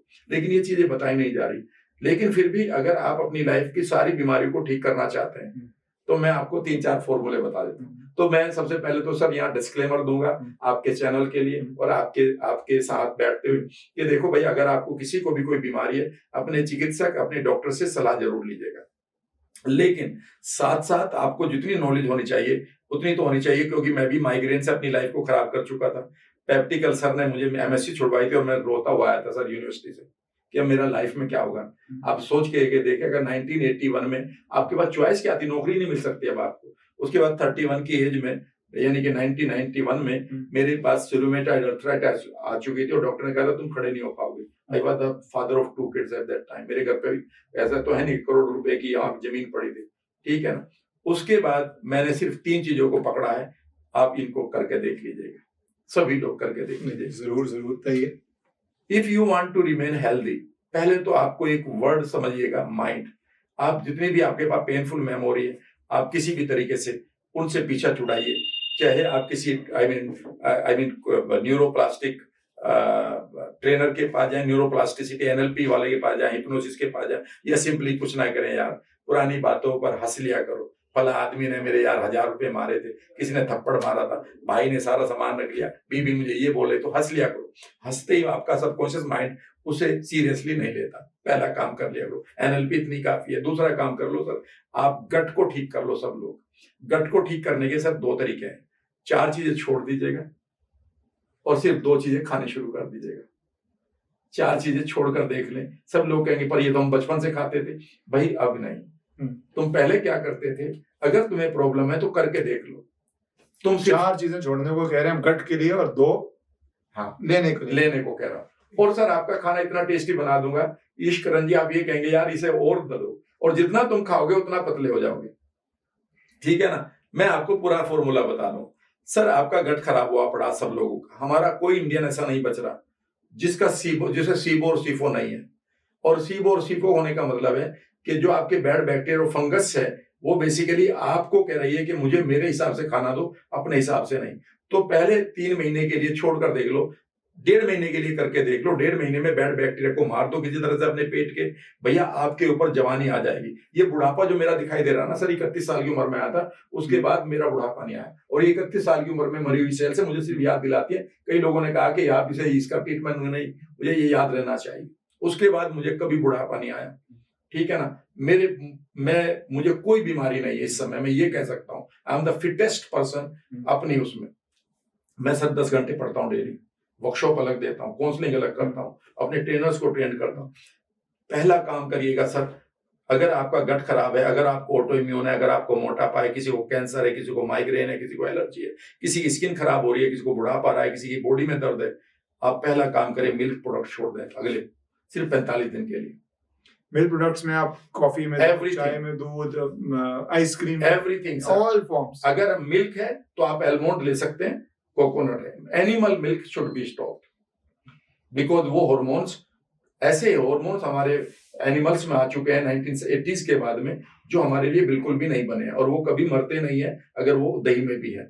वो दही नहीं रही जो मुझे मेरी मदर पिलाया करती थी बचपन में, अध बिलोई दही कहते थे उसको। सर मैं गांव का रहने वाला हूँ, तो आप इस मिल्क को छोड़ दीजिएगा। मुझे 27 साल हो गए सर, आपको कभी साइनसाइटिस नहीं होगी, आपके बाल गिरने बंद हो जाएंगे, मेरे पैचेज में निकलते थे ये सब। दूसरा काम करें सर, वो ये है कि आपको यद्यपि बड़ा बुरा लगेगा, वो है वीट। वीट अब वो नहीं रहा जो 1970 में था सर, वो 5 फीट ऊंचा था, उसमें हम छुप जाया करते थे और उसकी प्रोडक्शन बहुत कम थी। अब वो सिर्फ 35 सेंटीमीटर ऊंचा है। कैन यू बिलीव कि उसमें बीटी टॉक्सिन मिला हुआ है? अगर उस वीट के ऊपर कोई बैक्टीरिया बैठ जाता है तो उस बैक्टीरिया का पेट फट जाता है। It is so resistant. वो वीट इवन पेस्टिसाइड्स को भी झेल लेता है। अगर आप किसी भी बीमारी के शिकार हैं तो 45 दिन के लिए छोड़ दीजिएगा। क्या खाएं मैं बता दूंगा। तीसरी चीज है जो बड़ी इंपॉर्टेंट, और वो है शुगर। कैन यू बिलीव कि मैं अगर एक किताब का नाम दूं आपको, उसका नाम है sir ultra mind solution by doctor Mark Hyman. उसकी 3 किताबें हैं, यंग फॉर एवर भी किताब है। उस किताब में 70वां या 80वां पेज पर आइएगा, उसमें लिखा है कि जो हमारे हंटर गैदरर थे उस समय शुगर तो नहीं थी ना, उनका टोटल एवरेज जो शुगर का, जो बाहर की शुगर का एवरेज था, वो सिर्फ 20 चम्मच 1 साल का था, और आज हम 30 चम्मच पर डे ले रहे हैं। एक अमेरिकन डाइट में सर, जिसको हम स्टैंडर्ड 20 चम्मच साल का से 30 चम्मच दिन का पहुंच गया। Yes sir. मैं और उस समय कितनी फिजिकल एक्टिविटी थी? यस, वो तो हम फैक्टर ही नहीं कर रहे हैं। जिसको हम सैड कहते हैं ना, sad diet, standard American diet जिसको हम कहते हैं। सब do you know how much sugar they are eating and we have adopted the same diet। हमारे बच्चे तो खा ही रहे हैं, उन्हें तो अब तो आप घिया तोरी अच्छी लगती है, हर जगह burger, french fries, pizza, spaghetti, pasta, क्या डिफरेंस क्या है? Let me tell you that कितना एक आदमी खा रहा है अमेरिका में sugar, 158 pound per year.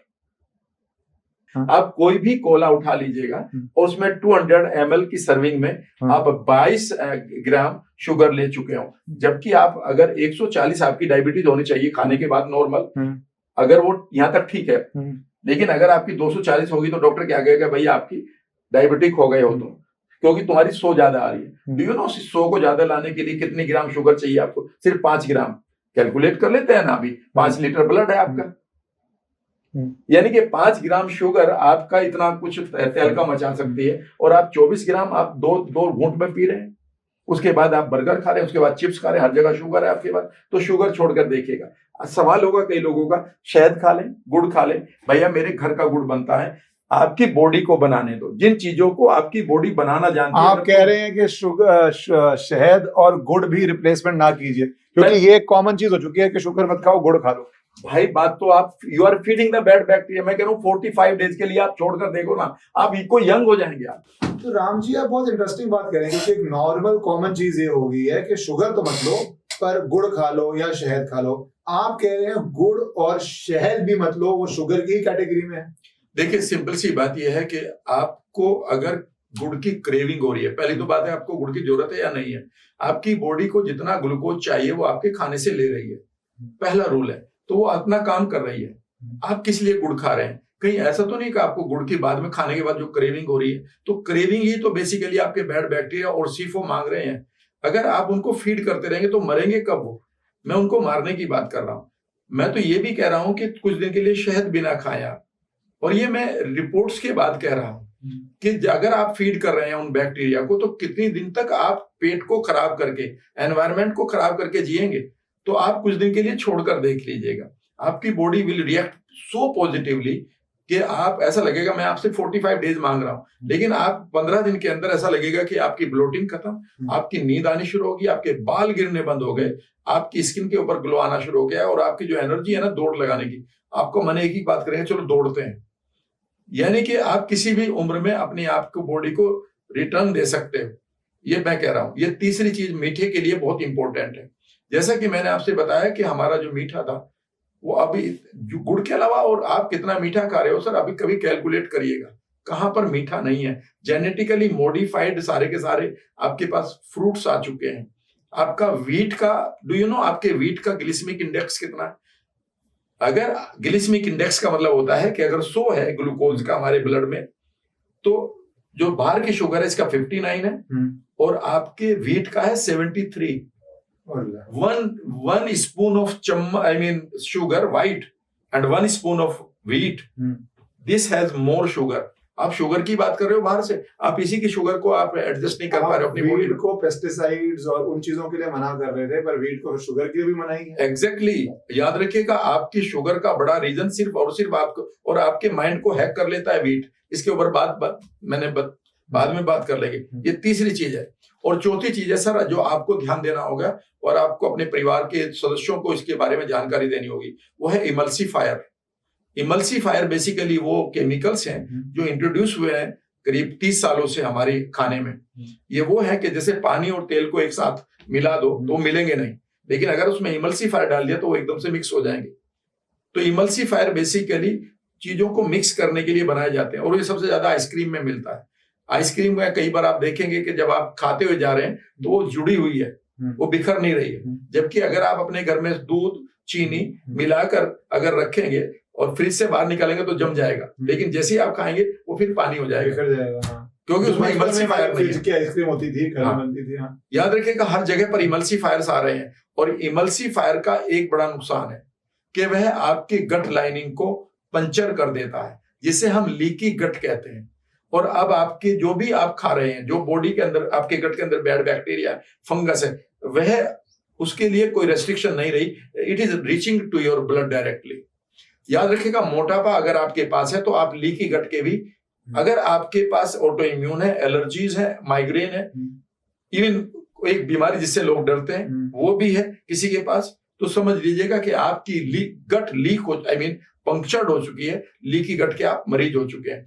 And याद रखिएगा ये emulsifier is the worst chemical. ये 4 चीजों को आपको छोड़ना होगा। 3 आपको दिखाई दे रही है और 1 को आपको देखना होगा। ये 4 चीजें आपको छोड़नी होगी। और मैं एक 2 आपने कहा खानी भी चाहिए, मैं उस पर आंसर पहले एक मैं सवाल लेना चाहूंगा नॉनवेज को लेके। और मैं नॉनवेज खाना ना खाने के धार्मिक रीजंस पे नहीं जा रहा, वो सेपरेट डिबेट है। मैं यूएस के कॉन्टेक्स्ट से कर लेते हैं जहाँ पे कोई धार्मिक रीजन नहीं है, लोग वीगन हो रहे हैं, वेजिटेरियन हो रहे हैं, और कुछ लोग कह रहे हैं कि ये वीगन वेजिटेरियन हो रहे हैं तो इनके अंदर प्रोटीन की कमी आ रही है बिकॉज जो नॉनवेज डाइट है। क्योंकि अगर यूएस की बात करें, एक बड़ा स्कूल चल रहा है जो कहता है जी सिर्फ कार्निवोर डाइट खाओ, सिर्फ प्रोटीन बेस्ड डाइट खाओ, सिर्फ रेड मीट डाइट खाओ। दूसरा स्कूल यूएस के अंदर वीगन जा रहा है। मैं यूएस का एग्जांपल इसलिए दिया क्योंकि मैं धार्मिक एंगल नहीं जोड़ना चाह रहा था, मैं सिर्फ आपकी बॉडी के लिए क्या है। तो आपका क्या व्यू है नॉनवेज को लेके इन 2 एक्सट्रीम स्कूल्स के बीच में, कार्निवर या वीगन, आप किस तरफ लीन करते हैं या किस तरह का मिश्रण बोलते हैं बेटर है? देखिए अगर आप नॉन वेज के शौकीन हैं तो कुछ चीजों का ध्यान रख के खाएं आप। पहली चीज है कि जैसे उस पशु को काटा जाता है तो जो एंडोटॉक्सिन्स हैं they travel from the gut to the immediately muscles. तो जो एंडोटॉक्सिन्स हैं ये वही टॉक्सिन है जिनको हम एलपीएस कह रहे थे अभी इसी पॉडकास्ट में। इनकी खास बात ये होती है कि अगर आप इन्हें 10 भी विसिल लगा लें, 20 भी लगा लें अपने कुकर में, ये कभी मरते नहीं है, ये टॉक्सिन्स रहेंगे ही रहेंगे। एंड बेसिकली आप इमीडिएटली रेडीमेड टॉक्सिन्स को खा रहे हैं। ये तो पहली चीज हो गई। दूसरी बात यह है कि जब भी आप कोई भी पशु खाएंगे तो उसमें जो उसका स्ट्रेस केमिकल है कोर्टिसोल, उसका अपना वो बढ़ेगा। तीसरी बात है उसके जो हार्मोन है वो हमारे हार्मोन के साथ मैच नहीं करते। फॉर एग्जांपल जैसे मिल्क की बात करते हैं, जब एक बच्चा पैदा होता है एक भैंस का तो उसका वेट 60 पाउंड होता है, हमारा 6 पाउंड होता है। उसकी उम्र 8 से 12 साल है, हमारी 80 से 100 साल है। उसका बच्चा 2.5 साल में माँ या बाप बन जाता है, हम 22 साल में बनते हैं। याद रखिएगा उसके हार्मोन हमारे लिए है ही नहीं है वो ग्रोथ हार्मोन। तो वो जो हार्मोन लेकर चल रहा है वो जरूरी नहीं आपके लिए हो। दूसरी बात है कि आपको अगर खाने का मन भी है तो आपका कोई रिलीजियस पॉइंट ऑफ व्यू उसको छोड़ देते हैं। तो इसमें मैंने जितना भी पढ़ा है उसमें ये पढ़ा है कि जब भी आप मीट खाएं तो आप बहुत सारा फाइबर पहले खा लें, सैलेड पहले उसके साथ पहले खाएं। ये नहीं कि 2 टुकड़े ऐसे ही खा लिए खीरे के, यानी कि पूरा आधा किलो का बाउल बनाएं और उसे खा लें तो वो डाइजेस्ट हो जाएगा। क्योंकि आपका गट कई बार उसके लिए नहीं बना है, आपके गट के जो हार्मोन्स हैं या एंजाइम्स हैं कई बार वो उसके लिए नहीं बने हैं। जितना प्रोटीन आप खा रहे हैं सर, आपके पेट में उतना प्रोटीन पचाने के लिए हाइड्रोक्लोरिक एसिड है या नहीं है। अगर आप हाइड्रोक्लोरिक एसिड की प्रॉब्लम को देखना शुरू करेंगे, इट्स ए बिग इशू जिसको आप ध्यान ही नहीं दे रहे हैं। हाइड्रोक्लोरिक एसिड हमारे पेट में बन ही नहीं रहा जितना हमें बनना चाहिए था, ठीक है ना। आगे की बात यह है कि जितने लोग नॉन वेज खा रहे हैं उनको एक वो दिया जाता है कॉन्सेप्ट कि उनको B12 मिल जाएगा। और अगर वो नहीं खाएंगे तो B12 नहीं मिलेगा। इस कॉन्सेप्ट को मैं भी ले रहा था और मेरा B12 भी कम रहता था, जब तक कि मैंने ये नहीं जाना कि मुझे बेसिकली B12 मेरे गट के बैक्टीरिया बनाएंगे। जब मैंने 2 साल से 2.5 साल से गट के बैक्टीरिया के ऊपर काम करना शुरू किया, आप यकीन नहीं कहेंगे कि एक दिन मेरे बच्चों ने, my daughter is in corporate world, उन्होंने कहा कि आपको ये कराना पड़ेगा, हमारी तरफ से फ्री है, तो बेस्ट आप वो करा लीजिएगा पैथोलॉजी। आप यकीन नहीं करेंगे कि मेरा B12, ठीक है ना, बगैर मीट के जो लिमिट होती है उसके बीच में है, यानी कि वो मैक्सिमम भी नहीं है पर वो लोअर से ऊपर है। And even I was surprise कि यार ये कैसे है, जबकि कई बार डॉक्टर कहते हैं यार इंजेक्शन लगवा लिया करो 6वें महीने। आप यकीन करिएगा कि आपके गट के बैक्टीरिया जिसका नाम क्लेब्सिला है वो आपका B12 बनाता है। सवाल यह है कि आप अपने गट के, जो गट है बेसिकली वो पूरा वर्ल्ड है आपके अंदर, आपकी बॉडी का जो बेस है वो बाहर के न्यूट्रिएंट नहीं है, बाहर के गुड़ शक्कर नहीं है, वह आपका गट है जिसको आप मात्र एक पाइप समझे हुए हैं। तो ये चीज इतना सा आप कर लीजिएगा। पर आप ये इंजेक्शन वाली बात से मुझे याद है कि आजकल एक बहुत इजी सब्स्टिट्यूट हो गया है, बहुत कॉमनली बोल देते हैं ये डेफिशिएंसी इंजेक्शन लगा लो, वो डेफिशिएंसी इंजेक्शन लगा लो। आपने पहले पार्ट में पॉडकास्ट की ये भी बोला नींद नहीं आती तो वो मेलाटोनिन, पता नहीं मैं तो खाता नहीं, तो क्या क्या चीजें आनी शुरू हो गई हैं आजकल। जो मैं बहुत सरप्राइज था दैट 20-25 साल के बच्चे, 30 साल के बच्चे गमीज की तरह खा रहे हैं, रात को नींद आ जाए इसके लिए खा रहे हैं। तो ये सब का जब एक बार ही आदत पड़ जाए तो is your body addicted to them, and what do you think then जो आप सारे टेक्निक्स बोल रहे हैं, क्योंकि आपने एक पार्ट में ये भी कहा कि अगर आप ड्रग्स के यूज टू हो गए हैं, फार्मास्यूटिकल से यूज टू हो गए हैं, तो आपकी बॉडी का रिकवरी टाइम या नेचुरल वे ऑफ फाइटिंग भी कम हो जाएगा, कमजोर हो जाएगा। सर अगर कोई इमरजेंसी आ गई कि मैं मान लेते हैं इस टाइम आईसीयू में पड़ा हूं, मेरा एक्सीडेंट हो गया, ब्लड नहीं रहा, ये है मुझे देने के लिए जरूरत के लिए, वो अलग बात होगी। लेकिन अगर आप ये मेलाटोनिन की गमीज खा रहे हो, इन बच्चों को पता नहीं सर ये कितना बड़ा नुकसान कर रहे हैं। आपका मेलाटोनिन बेसिकली आपका पेट और आपका पिनियल ग्लैंड, पाइनियल भी कहते हैं उसको, थर्ड आई के पीछे जो होता है उस वो बनाता है। सोचने की कोशिश करिएगा कि जैसे ही आपने बाहर का केमिकल देना शुरू कर दिया तो बॉडी के पास वो केमिकल है, बॉडी इमीडिएटली बता देगी इस ग्लैंड को तुम अपना बंद हो जाओ, और वो थोड़े दिन बाद बनाना ही भूल जाएगी। आपको मैं एक बात बता रहा हूं कि अब आपके पास नेचुरल आपका मेलाटोनिन यानी कि स्लीप केमिकल नहीं बनेगा। थोड़े दिन बाद उसको बनाने वाली जो जीन है वो कंप्लीटली डेड हो चुकी होगी, नॉन एक्सप्रेसिव हो जाएगी। अब यहाँ पर प्रॉब्लम क्या आएगी उस बच्चे को, कुछ साल के बाद ये जो गमी बाहर से खा रहे हैं इसे बॉडी रिजेक्ट करना शुरू कर देगी, और उसके बाद वो एक ऐसे चक्रव्यूह में फंस जाएंगे कि वो नई गोली खाएंगे कि अब डिप्रेशन के लिए ले लेते हैं, अब डोपामिन खा लेते हैं, अब सीरोटोनिन खा लेते हैं। याद रखिएगा जिस चीज को आपकी बॉडी बना रही है उसे बनाने दें, नहीं तो उसको बनाने वाली जीन जितनी भी हैं वो नॉन एक्सप्रेसिव हो जाएंगी। कभी इपिजेनेटिक्स को पढ़िएगा सर, गड़बड़ कर रहे हैं। इसीलिए मैं तो ये कह रहा हूं कि मैं, do you know how many proteins our body know how to make, कितनी प्रोटीन हमारी बॉडी बनाना जानती है, आप चौंक जाएंगे। 1,40,000 टाइप तरह की प्रोटीन हमारी बॉडी बनाना जानती है, उसमें से 40,000 रेगुलेट करती है और 1,00,000 को वो बनाती है। हमारी cell basically protein making machine है, ठीक है ना। जब आप प्रोटीन की बात कर रहे हैं ना सर, सभी लोग, मैं आपके कह रहा हूं कि आपके वीट में 2 प्रोटीन है, एक का नाम है गिलियाडिन एंड एक का नाम है ग्लूटिनिन। इसके बारे में पढ़ लीजिएगा, वो भी तो प्रोटीन है ना सर। कितना नुकसान वो हमें कर रही है, लेकिन प्रोटीन के बारे में हम कभी फिर बात कर लेंगे कि क्या इसका है। लेकिन जहां तक आप अपने बॉडी को अगर नहीं समझते हैं प्रॉपरली, और उसमें भी माइंड और गट कनेक्शन को नहीं समझते हैं, तो आप चारों तरफ के सिम्टम्स के आप शिकार होने जा रहे हैं। फिर आप सिम्टम्स की दवाई करते रहेंगे। लेकिन जो आपका एक नेचुरल फिनोमिना है, जैसा मैंने कहा था कि माइंड, देन आप गट आ गया था, फिर वेगस नर्व की बात हमने करी ली, ठीक है ना। इनके अलावा सर कुछ भी नहीं है। आपको एक चीज मैं बताऊंगा कि दो तीन चीजें और खानी है। हाँ, मैं खाने बता दूं कि आपने नो की तो एक लंबी लिस्ट बन गई हमारी।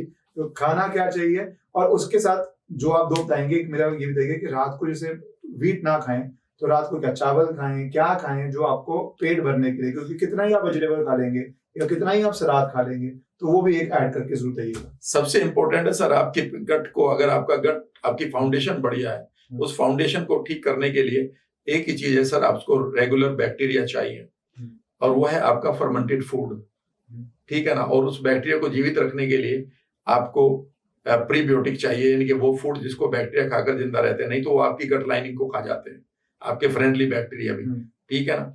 इन दोनों कॉन्सेप्ट को लोग समझ ही नहीं रहे हैं, या समझ रहे हैं तो उसे बहुत कैजुअली समझ रहे हैं। पहली चीज समझिएगा सर, मैं मुंबई में रहा हूं 3 साल, मुझे शायद याद नहीं है, मेरी 3 दिन की वर्कशॉप भी थी वहां पर। उस वर्कशॉप के अलावा मैंने कोई खाना भी खाया हो वहां पर किसी होटल में, और ये भी नहीं कि मैं अपना खाना बनाता था। दो I have kitchen in my I mean small flat, ठीक है। पता है सर मैं क्या खाता हूँ वहां पर? मैं पहला काम होता है कि मैं पहले दिन जो राइस होता है ना उसे भिगो के रख देते हैं। उबला हुआ राइस जो बच जाता है ना खाने में, उसे आप बाउल में लें और भिगो के रख दें। अगले दिन उसको क्रश करें, पेस्ट बन गया, ठीक है ना।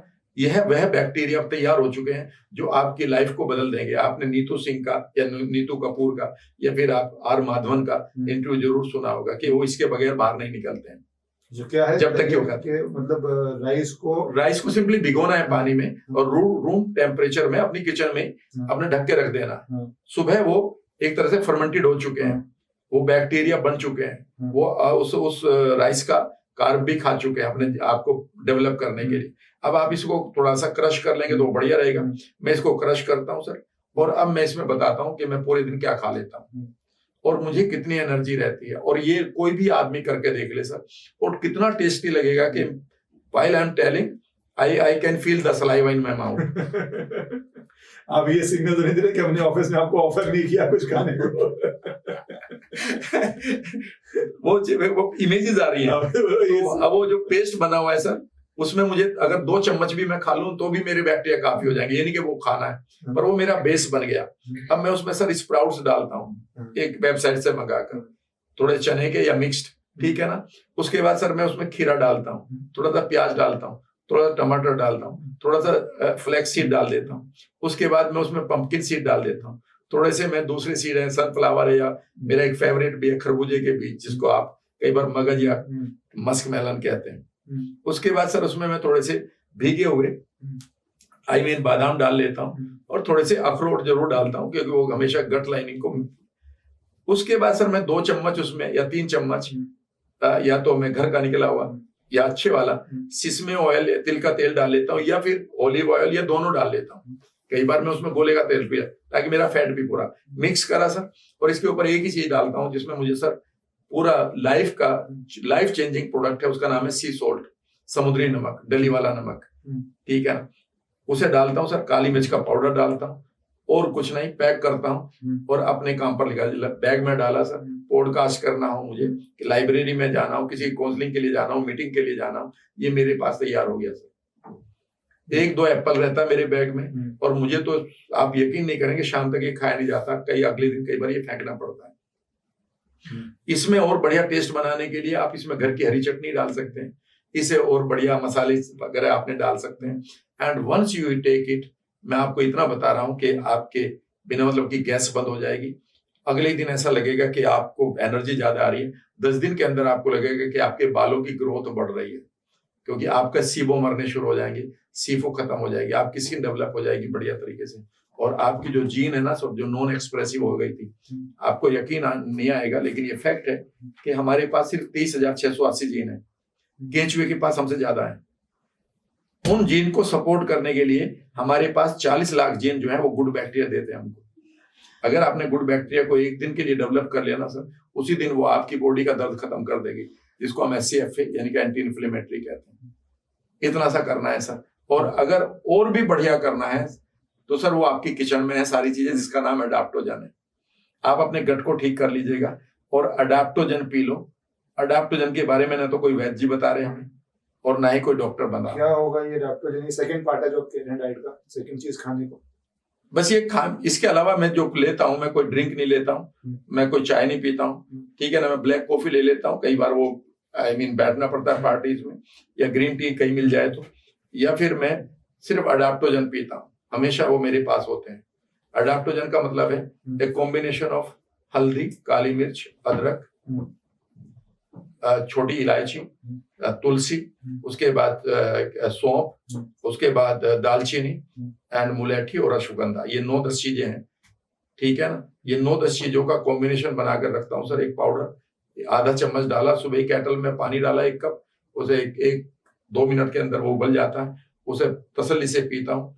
and this kills your bad bacteria in the morning and it keeps your सारी ग्लैंड्स को ये ताकत देता है। आपकी बॉडी को एडाप्टोजन चाहिए, ना कि न्यूट्रिएंट्स, याद रखिएगा।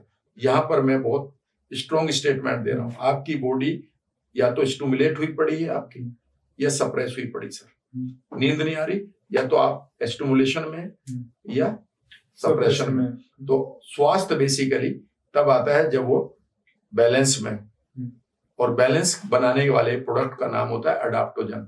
Adaptogen are the products that keeps your body at right स्वास्थ्य। नहीं, पर मैं इसमें एक सिर्फ सवाल जोड़ के then I want to focus a bit on women issues, बहुत सारे हैं वो सवाल ये है कि आप जो डाइट बता रहे हैं वो बहुत बहुत अल्ट्रा डिसिप्लिन डाइट है, और तभी आप जो आपने बताया 66 में इतने एक्टिव हैं, इतनी एनर्जी वाले हैं। बट नॉर्मल लोग अगर ये डाइट करें भी तो वो साथ में they want to enjoy food, ठीक है।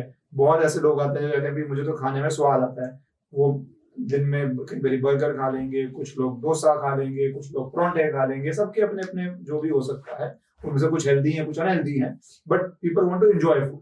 तो अगर वो एंजॉय फूड वाले हैं उसके साथ ये कॉम्बिनेशन चल सकता है, तब भी बेनिफिट कर रहा है, या एक्सक्लूसिवली यही करने का बेनिफिट है? नो नो, नॉट एक्सक्लूसिवली, बिल्कुल आपने ठीक उठाया है, बिल्कुल अल्ट्रा पे नहीं रहना, मतलब एक्सट्रीम पर नहीं जाना, डोंट बिकम द एक्सट्रीमिस्ट, ठीक है ना, क्योंकि एकदम से बॉडी रिएक्ट कर देगी, अब पता चला अगले दिन आपने और भी ज्यादा खा लिया। आप एक काम जरूर करें, आप रोजाना 1 चम्मच तो उसका ले सकते हो ना, यानी कि आप चाहे तो कांजी बना ले, कांजी ड्रिंक होता है कि आपने 2-3 दिन तक आपने बीट रूट डाली या गाजर की कांजी हमारे यहाँ बनती थी, वो कहीं भी मिल जाएगी, और या फिर राइस की कांजी तो बेस्ट है सर, क्योंकि रोजाना, और आपके पास अगर 2 चम्मच भी है ना, क्योंकि आपके तो आधी चम्मच में खरबों बैक्टीरिया चले गए हैं, ठीक है ना, तो आप फर्मेंटेड फूड डेली ले लें, और 1 स्पून, मेरा यही आता है 1-2 स्पून भी इज गुड, बहुत है सर, आधी स्पून का आपको मील ना ना ना ना सर, आपने मील जब डिस्क्राइब किया ना, वो तो मेरा अपना खाना बन गया, क्योंकि मुझे स्वाद लगता है। बेसिकली आपको 1 चम्मच काफी है, 1 चम्मच काफी है, और उसके साथ आपका फाइबर खूब होना चाहिए। We are fibre starved people, हम बीमार नहीं है, हम फाइबर स्टार्व्ड पीपल हैं। कैन यू बिलीव सर, ने 1950 से पहले हमारे जो पूर्वज थे या सीनियर हमारे लोग थे, वह कितना फाइबर खाते थे? 100 ग्राम। आज आपका एवरेज कितना है? 15 ग्राम से कम। समझने की कोशिश करिएगा कि उनके 100 ग्राम में से 20-22 ग्राम वो फाइबर मिलता था जो आपके पेट में और छोटी आंतों में डाइजेस्ट नहीं होता था, और वो बड़ी आंत तक जाता था, वहां पर उसे आपके बैक्टीरिया खाते थे जिनका वेट 2 किलो के बराबर है। अब आपके पास 15 ग्राम का फाइबर ही नहीं है, उसमें प्रीबियोटिक यानी कि वो फाइबर कितना मिल रहा है जो वहां तक जा रहा है, वो तो 2 ग्राम भी नहीं है। इसलिए प्रीबियोटिक सबसे इंपॉर्टेंट हो गया है। हम बेसिकली अगर आप एक बुक को पढ़ें, और मेरे विचार से आप इतने अच्छे रीडर हैं, तो 1-2-3 किताबें तो मैं सबसे कहूंगा कि ले लेना। उसमें से एक फाइबर फ्यूल्ड है, किताब का नाम है फाइबर फ्यूल्ड, और आप जैसे उस किताब को पढ़ेंगे, पहले 3 चैप्टर के बाद आप कहेंगे कि भाई मुझे तो जिंदगी भर का एक सॉल्यूशन मिल गया कि अगर मैं अपने फाइबर की इंटेक को और क्वालिटी को समझ जाऊं और इसे बढ़ा लूं, तो मेरी सारी बीमारियां, सारी लिखी है सर उसमें, एक एक को समझाया और डॉक्टर ने लिखा वो। तो बेसिकली आप फाइबर खूब खाइए, और जो आप खाना खा रहे हैं खूब खाइए सर। मैं भी पार्टी कर लेता हूँ गांव में जाकर, मैं भी लड्डू खा लेता हूँ गांव में जाकर। पार्टी का मतलब है कि अभी मैं होली पर गया हूं तो मुझे भी वहां गेहूं की रोटी खानी पड़ी। कहां तक 3 दिन तक आप कहोगे कि यहाँ पर आप वो रोटी, ठीक है ना, लेकिन मुझे कोई फर्क नहीं पड़ा, क्योंकि मैंने अपने गट का एनवायरनमेंट ठीक कर रखा है। तो मैं लोगों से ये कह रहा हूं कि पहले आप अपने गट के एनवायरनमेंट को ठीक कर लो, फिर एंजॉय कर लेना। लेकिन एंजॉय करते करते भी कर सकते हो कि आप फर्मेंटेड फूड प्लस प्रीबियोटिक रोज लेते हैं, और जो आप खाने के लिए बात कर रही हैं इन्हें एकदम से बिना छोड़े। अगर आपको ये लग रहा गुड़ भी खा ले, ठीक है ना, आप 1-8 चम्मच कभी शहद भी लेने का जरूरत पड़ रही है। अगर आपको लगता है कि यार मुझे थोड़ा सा मिल्क प्रोडक्ट लेना है, दही भी खाने हैं, तो आप दही बस देख लीजिएगा कि वो दही है या वो आर्टिफिशियल मिल्क तो नहीं किसी ने बना के दे रखा आपके घर टेबल पर। बस इतना सा करना। मोस्ट इंपॉर्टेंट पार्ट मैंने एंड के लिए रखा हुआ था, क्योंकि इंक्रीजिंग और इसमें फोकस करना चाहता हूँ विमेन एंड यूथ पे। अब विमेन के अंदर नई नई लाइफस्टाइल डिजीजेस बहुत जल्दी आनी शुरू हो गई हैं, जैसे कि पीसीओडी, जैसे कि थायराइड डिसऑर्डर्स, जैसे कि बॉडी के अंदर बहुत सारी चेंजेस आ रही हैं जो राइट दिशा में नहीं जा रही, जिसका एक सिंपल एग्जांपल मैं दूं, स्किन एलर्जी, स्किन प्रॉब्लम्स जो बहुत ट्रॉमेटिक हो सकता है स्पेशली यंग लोगों के अंदर, या थिनिंग हेयर वो मर्दों में भी हो रहा है, बाल्डनेस फीमेल में भी बाल्डनेस बढ़ रही है। तो ये जो सारी लाइफस्टाइल डिजीजेस हो गई हैं जिन पे बहुत फोकस है, क्योंकि इससे आपका कॉन्फिडेंस भी लो होता है, इनमें से कोई डिजीज ऐसा स्किन हेयर का, आपके अंदर डिप्रेशन भी आता है। तो इनका क्या सोल्यूशन है अगर कुछ हो सकता है without resorting to surgeries and so many western medicine that people are resorting to? देखिए, आज हमारे समाज में अगर गर्ल्स की बात करते हैं या फीमेल्स की बात करते हैं, तो एक वर्ड उनको बेचा जा रहा है और उसका उनको मार्केट भी बनाया जा रहा है, और वो है हार्मोनल इम्बैलेंस।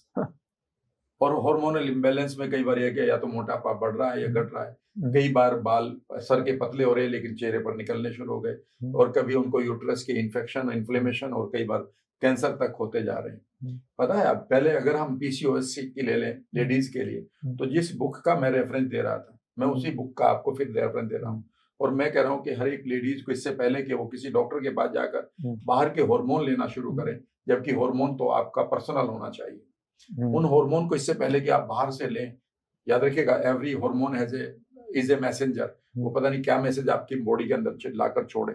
तो आप एक किताब के पहले 3 चैप्टर पढ़ ले, उसका नाम है फाइबर फ्यूल।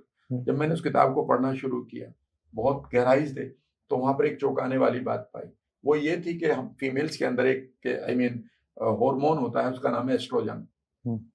एस्ट्रोजन बेसिकली इसका ज्यादा होना भी गलत है और इसका कम होना भी जरा। एस्ट्रोजन को आप एक मेटाफोर या एक संकेत की तरह समझेंगे सर, यह एक नदी की तरह है, ठीक है ना। अगर इसमें बाढ़ आ गई तो भी ये परेशान कर देगा आपको, और अगर इसमें सूखा पड़ गया तो भी आपको हार्मोनल इम्बैलेंस है, क्योंकि इम्बैलेंस आ चुका है। अब सवाल उठता है कि हमारी बॉडी के पास मेटाफोरिकली या संकेत सिंबॉलिकली एक डैम है, ठीक है ना। डैम का काम यह है कि अगर इसमें पानी ज्यादा आ रहा है तो रोक लेगा, वो कम है तो ये नीचे आ जाएगा ताकि इसमें पानी बहता रहे। कभी आपने इस डैम के बारे में हमें मेडिकल साइंस ने नहीं बताया, लेकिन अगर अभी आप गूगल कर लें, चैट जीपीटी कर लें, या किसी मेडिकल डॉक्टर से बात कर लें, तो there is a chemical in our body जिसे हमारी जीन बनाती है। उस केमिकल का नाम है beta glucuronidase, BETA glucuronidase CURONIDASE, beta glucuronidase. Basically जब भी आपके पास बीटा ग्लूक्यूरोनाइडेस आपकी बॉडी या आपकी जीन नहीं बना रही है, it is one of the chemical जो 140 के में आती है, यानी कि 1,40,000 चीजों में आती है। अगर वो नहीं बना रही है तो आपका एस्ट्रोजन आपको तंग करेगा ही, और फिर आप बाहर से कुछ नहीं कर पाएंगे, आप परेशान रहेंगे, और आप एक ही एक्सक्यूज देंगे कि मेरे साथ ऐसा हो रहा है। यहाँ पर आपको दो चीजें करनी होगी। एक, आप माइंड से शांत होना सीखिए। आप चाहे तो योगा का शवासन करें, प्राणायाम योग निद्रा लें, या फिर आप अपान प्राण क्रिया को कर लें, ठीक है ना। आपके पास कोई और अच्छा मेडिटेशन उसे करें, शांत बैठना सीखें, अपनी प्रॉब्लम को, जो भी आपके पास इश्यू आए हैं पास्ट में, उन्हें फटाफट रिजोल्व कर लें। ये तो है माइंड लेवल पर। अब अगर आपको बीटा ग्लूक्यूरोनाइडेस को ठीक करना है, उसको एक जो जीन बनाती है उसे सिर्फ एक्टिवेट करती है हमारी बॉडी के अंदर, एक और केमिकल आपको चाहिए, उसे हम शॉर्ट चेन फैटी एसिड कहते हैं। कभी भी आप गूगल कर लेंगे लोग, उसमें 3 चीज होते हैं, एसीटेट, ब्यूटरेट एंड प्रोपियोनेट।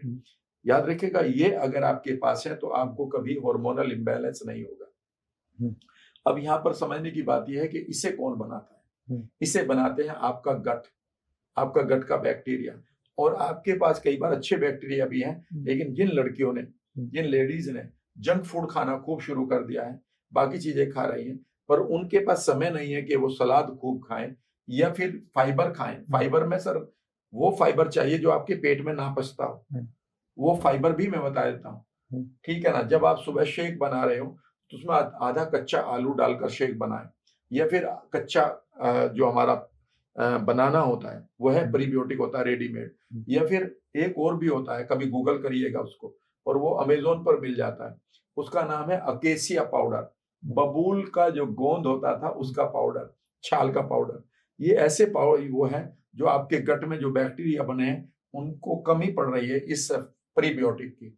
आप अपनी प्रीबियोटिक को बढ़ा लें अभी, और सिर्फ एक काम करें, उस किताब ने ये अश्योरेंस दी है कि आप सिर्फ 10 दिन के लिए करके देख लें, आपके पास चिया सीड है, इसे गुड प्रीबियोटिक, आपके पास फ्लेक्स सीड है, आपके पास छिलका है आम का, सॉरी एप्पल का, ठीक है ना, ये अच्छा प्रीबियोटिक है, बट ये बहुत कम मिलता है इसमें से, लेकिन आप फ्लेक्स सीड ले सकते हैं, या अकेसिया पाउडर 1 चम्मच सुबह ही ले लें, इसमें इसका कोई साइड इफेक्ट भी नहीं है। गोंद हमारे यहाँ घरों में खूब खाया जाता था पहले, अब नहीं खाया जाता। तो बेसिकली जब भी आप अपने पीसीओएस को हैंडल करना चाहते हैं, तो दवाइयां अगर आप ले रहे हैं या ले रही हैं, तो अपने डॉक्टर की सलाह लीजिएगा। लेकिन अगर पैरेलली ये काम करना शुरू करेंगे, तो मैं आपको यकीन दिला रहा हूँ, विद इन 15-20 डेज आपको ऐसे रिजल्ट आने शुरू होंगे कि आप चौंक जाएंगे कि यार मेरा सारा इन्फ्लेमेशन ही खत्म हो गया बॉडी का। ये जो फीमेल्स के लिए बोल रहे हैं कि ये 2 चीजें खानी चाहिए, बट क्या क्या नहीं खाना चाहिए आपके हिसाब से? सबसे हार्मफुल प्रोडक्ट्स क्या हैं जिनको गर्ल्स को specially till a certain age या एनी एज अवॉइड करना चाहिए, एब्सोल्यूट नो नो जिसको आप मानते हैं? अगर वो लड़कियां इस ट्रैप में आ चुकी हैं, जो हार्मोन या उनका मोटापा बढ़ रहा है, मूड स्विंग हो रहा है, एक्ने हो रहे हैं, ठीक है ना, बाल पतले हो रहे हैं सर के, और कई बार अनवांटेड हेयर की ग्रोथ हो रही है, यूट्रस की प्रॉब्लम है, या साइकिल्स की प्रॉब्लम है, या नींद का आना जाना खराब हो गया है, इवन उनको रेक्टल इचिंग वगैरह होने होगी, वेजाइनल इन्फेक्शंस हो रहे हैं, तो समझ लीजिएगा कि उनको वही चीज बंद करनी है जो मैंने सबसे पहले बताई थी। सैड डाइट जो है आपकी, स्टैंडर्ड अमेरिकन डाइट है, उसी को कम करना पड़ेगा। एकदम से बंद नहीं कर सकते, कोई बात नहीं, लेकिन आप उसे एक कम करिएगा। लेकिन इधर आप जिस चीज को नहीं ले रहे हैं, जो आपसे चुरा ली गई है, वो है प्रीबियोटिक, उसे बढ़ाना शुरू कर दें। और 1 चम्मच आप बैक्टीरिया को बढ़ाने के लिए कांजी पी सकते हैं। मेरे घर में इस समय आज भी मैं 2 तरह की कांजी लेकर आया हूँ। रात के चावल की कांजी बनाई मेरे फैमिली ने, और जो मेरे घर में रेड कलर की बीट रूट की कांजी 3 दिन में फर्मेंट होती है, 1 गिलास उसका पी खाया। पर 1 गिलास भी पीने की जरूरत नहीं है, आपको 1 चम्मच भी ले लिया वो भी काफी है, क्योंकि उसमें अरबों खरबों बैक्टीरिया होते हैं। They create their own good क्या कहते हैं कॉलोनी, और वो बैड बैक्टीरिया की ग्रोथ को मारते हैं। ये मैं एक क्वेश्चन का यूथ पे जाता हूँ, क्योंकि आजकल एक्सेसिवली यूथ इन्वॉल्व हो गया सोशल मीडिया पे। हमने पिछले पार्ट में भी बात की थी कि किस तरह कंपैरिजन किस बात पे आ जाता है कि दूसरे की गाड़ी क्या है, दूसरे के कपड़े क्या हैं, दूसरे के पास किस तरह का वेकेशन है, किस तरह का घर है, वो सच झूठ कितना है वो नहीं जानते, डिजिटल लाइफ है, बट वो कंपैरिजन बहुत आ रहा है और एक सोशल मीडिया एडिक्शन हो रही है। वो कांस्टेंट आपका अटेंशन चाह रहा है, एल्गोरिथम उस तरह के हैं, आप कोई बात करते हैं, they want to sell a product to you. तो इसका हमारी क्या, एक तो स्ट्रेस पे है, पर क्या इसका हमारी हेल्थ पे भी असर है कि लोग रात को बैठ के रील्स देखते रहते हैं till the eyes are burning and they fall asleep? याद रखिएगा, जब भी आप इसकी लाइट को यूज करते हैं, ब्लू लाइट को, तो आपका मेलाटोनिन कंप्लीटली गायब हो जाता है। आपकी जो पाइनियल ग्लैंड है वह पूरी तरह से कंफ्यूज हुई पड़ी है सर आज। उसे अंधेरा चाहिए अपना मेलाटोनिन बनाने के लिए, और आप रात के 2 बजे तक तो इसी में लगे हुए हैं। सुबह जब आपको सीरोटोनिन चाहिए, जैसे ही आपका सुबह का सूरज उगता है और आपका कर्टेन खुलने चाहिए, उस समय आप सो रहे हैं 2 बजे तक, तो आपके न तो माइंड को ये पता है कि मुझे मेलाटोनिन कब रिलीज करना है, जो हमारे लिए हीलिंग है माइंड और बॉडी के लिए केमिकल, वो भी टूट चुका है, और जो हमारे लिए हैप्पीनेस केमिकल है वो सीरोटोनिन, वो भी टूट चुका है। दोनों को हमारी पिनियल ग्लैंड ही बनाती है। आप समझने की कोशिश करिएगा, जब आप इसको स्क्रॉल कर रहे हैं तो आप अपने डोपामिन बेसिकली टॉक्सिन्स को ले रहे हैं। आपका डोपामिन जो एक तरह से बढ़ रहा है ना इसके साथ, तो you are becoming addict to it. इससे भी बड़ा नुकसान जो हो रहा है सर फैमिली में, मैं अब आपको बताना चाहता हूँ। कई बार मैंने बहुत सारी ऐसे मदर्स को देखा है, लड़कों को देखा, लड़कियों को देखा फूड कोर्ट में, कि वो खाना भी खा रहे हैं और वो स्क्रॉल भी कर रहे हैं। It is the most dangerous thing that the mothers are doing with their children. याद रखिएगा, जब आप खाना खाते हैं उस समय आपका शांत होना, इवन बिजनेस को डिस्कस ना करना बहुत जरूरी है। क्यों? बिकॉज जब आप खाना खाते हैं उस समय खाने में कितना कार्ब है, कितना फैट है, कितना प्रोटीन है, वह कैलकुलेट होता है मुंह के सेंसर्स के द्वारा और गट के सेंसर के द्वारा।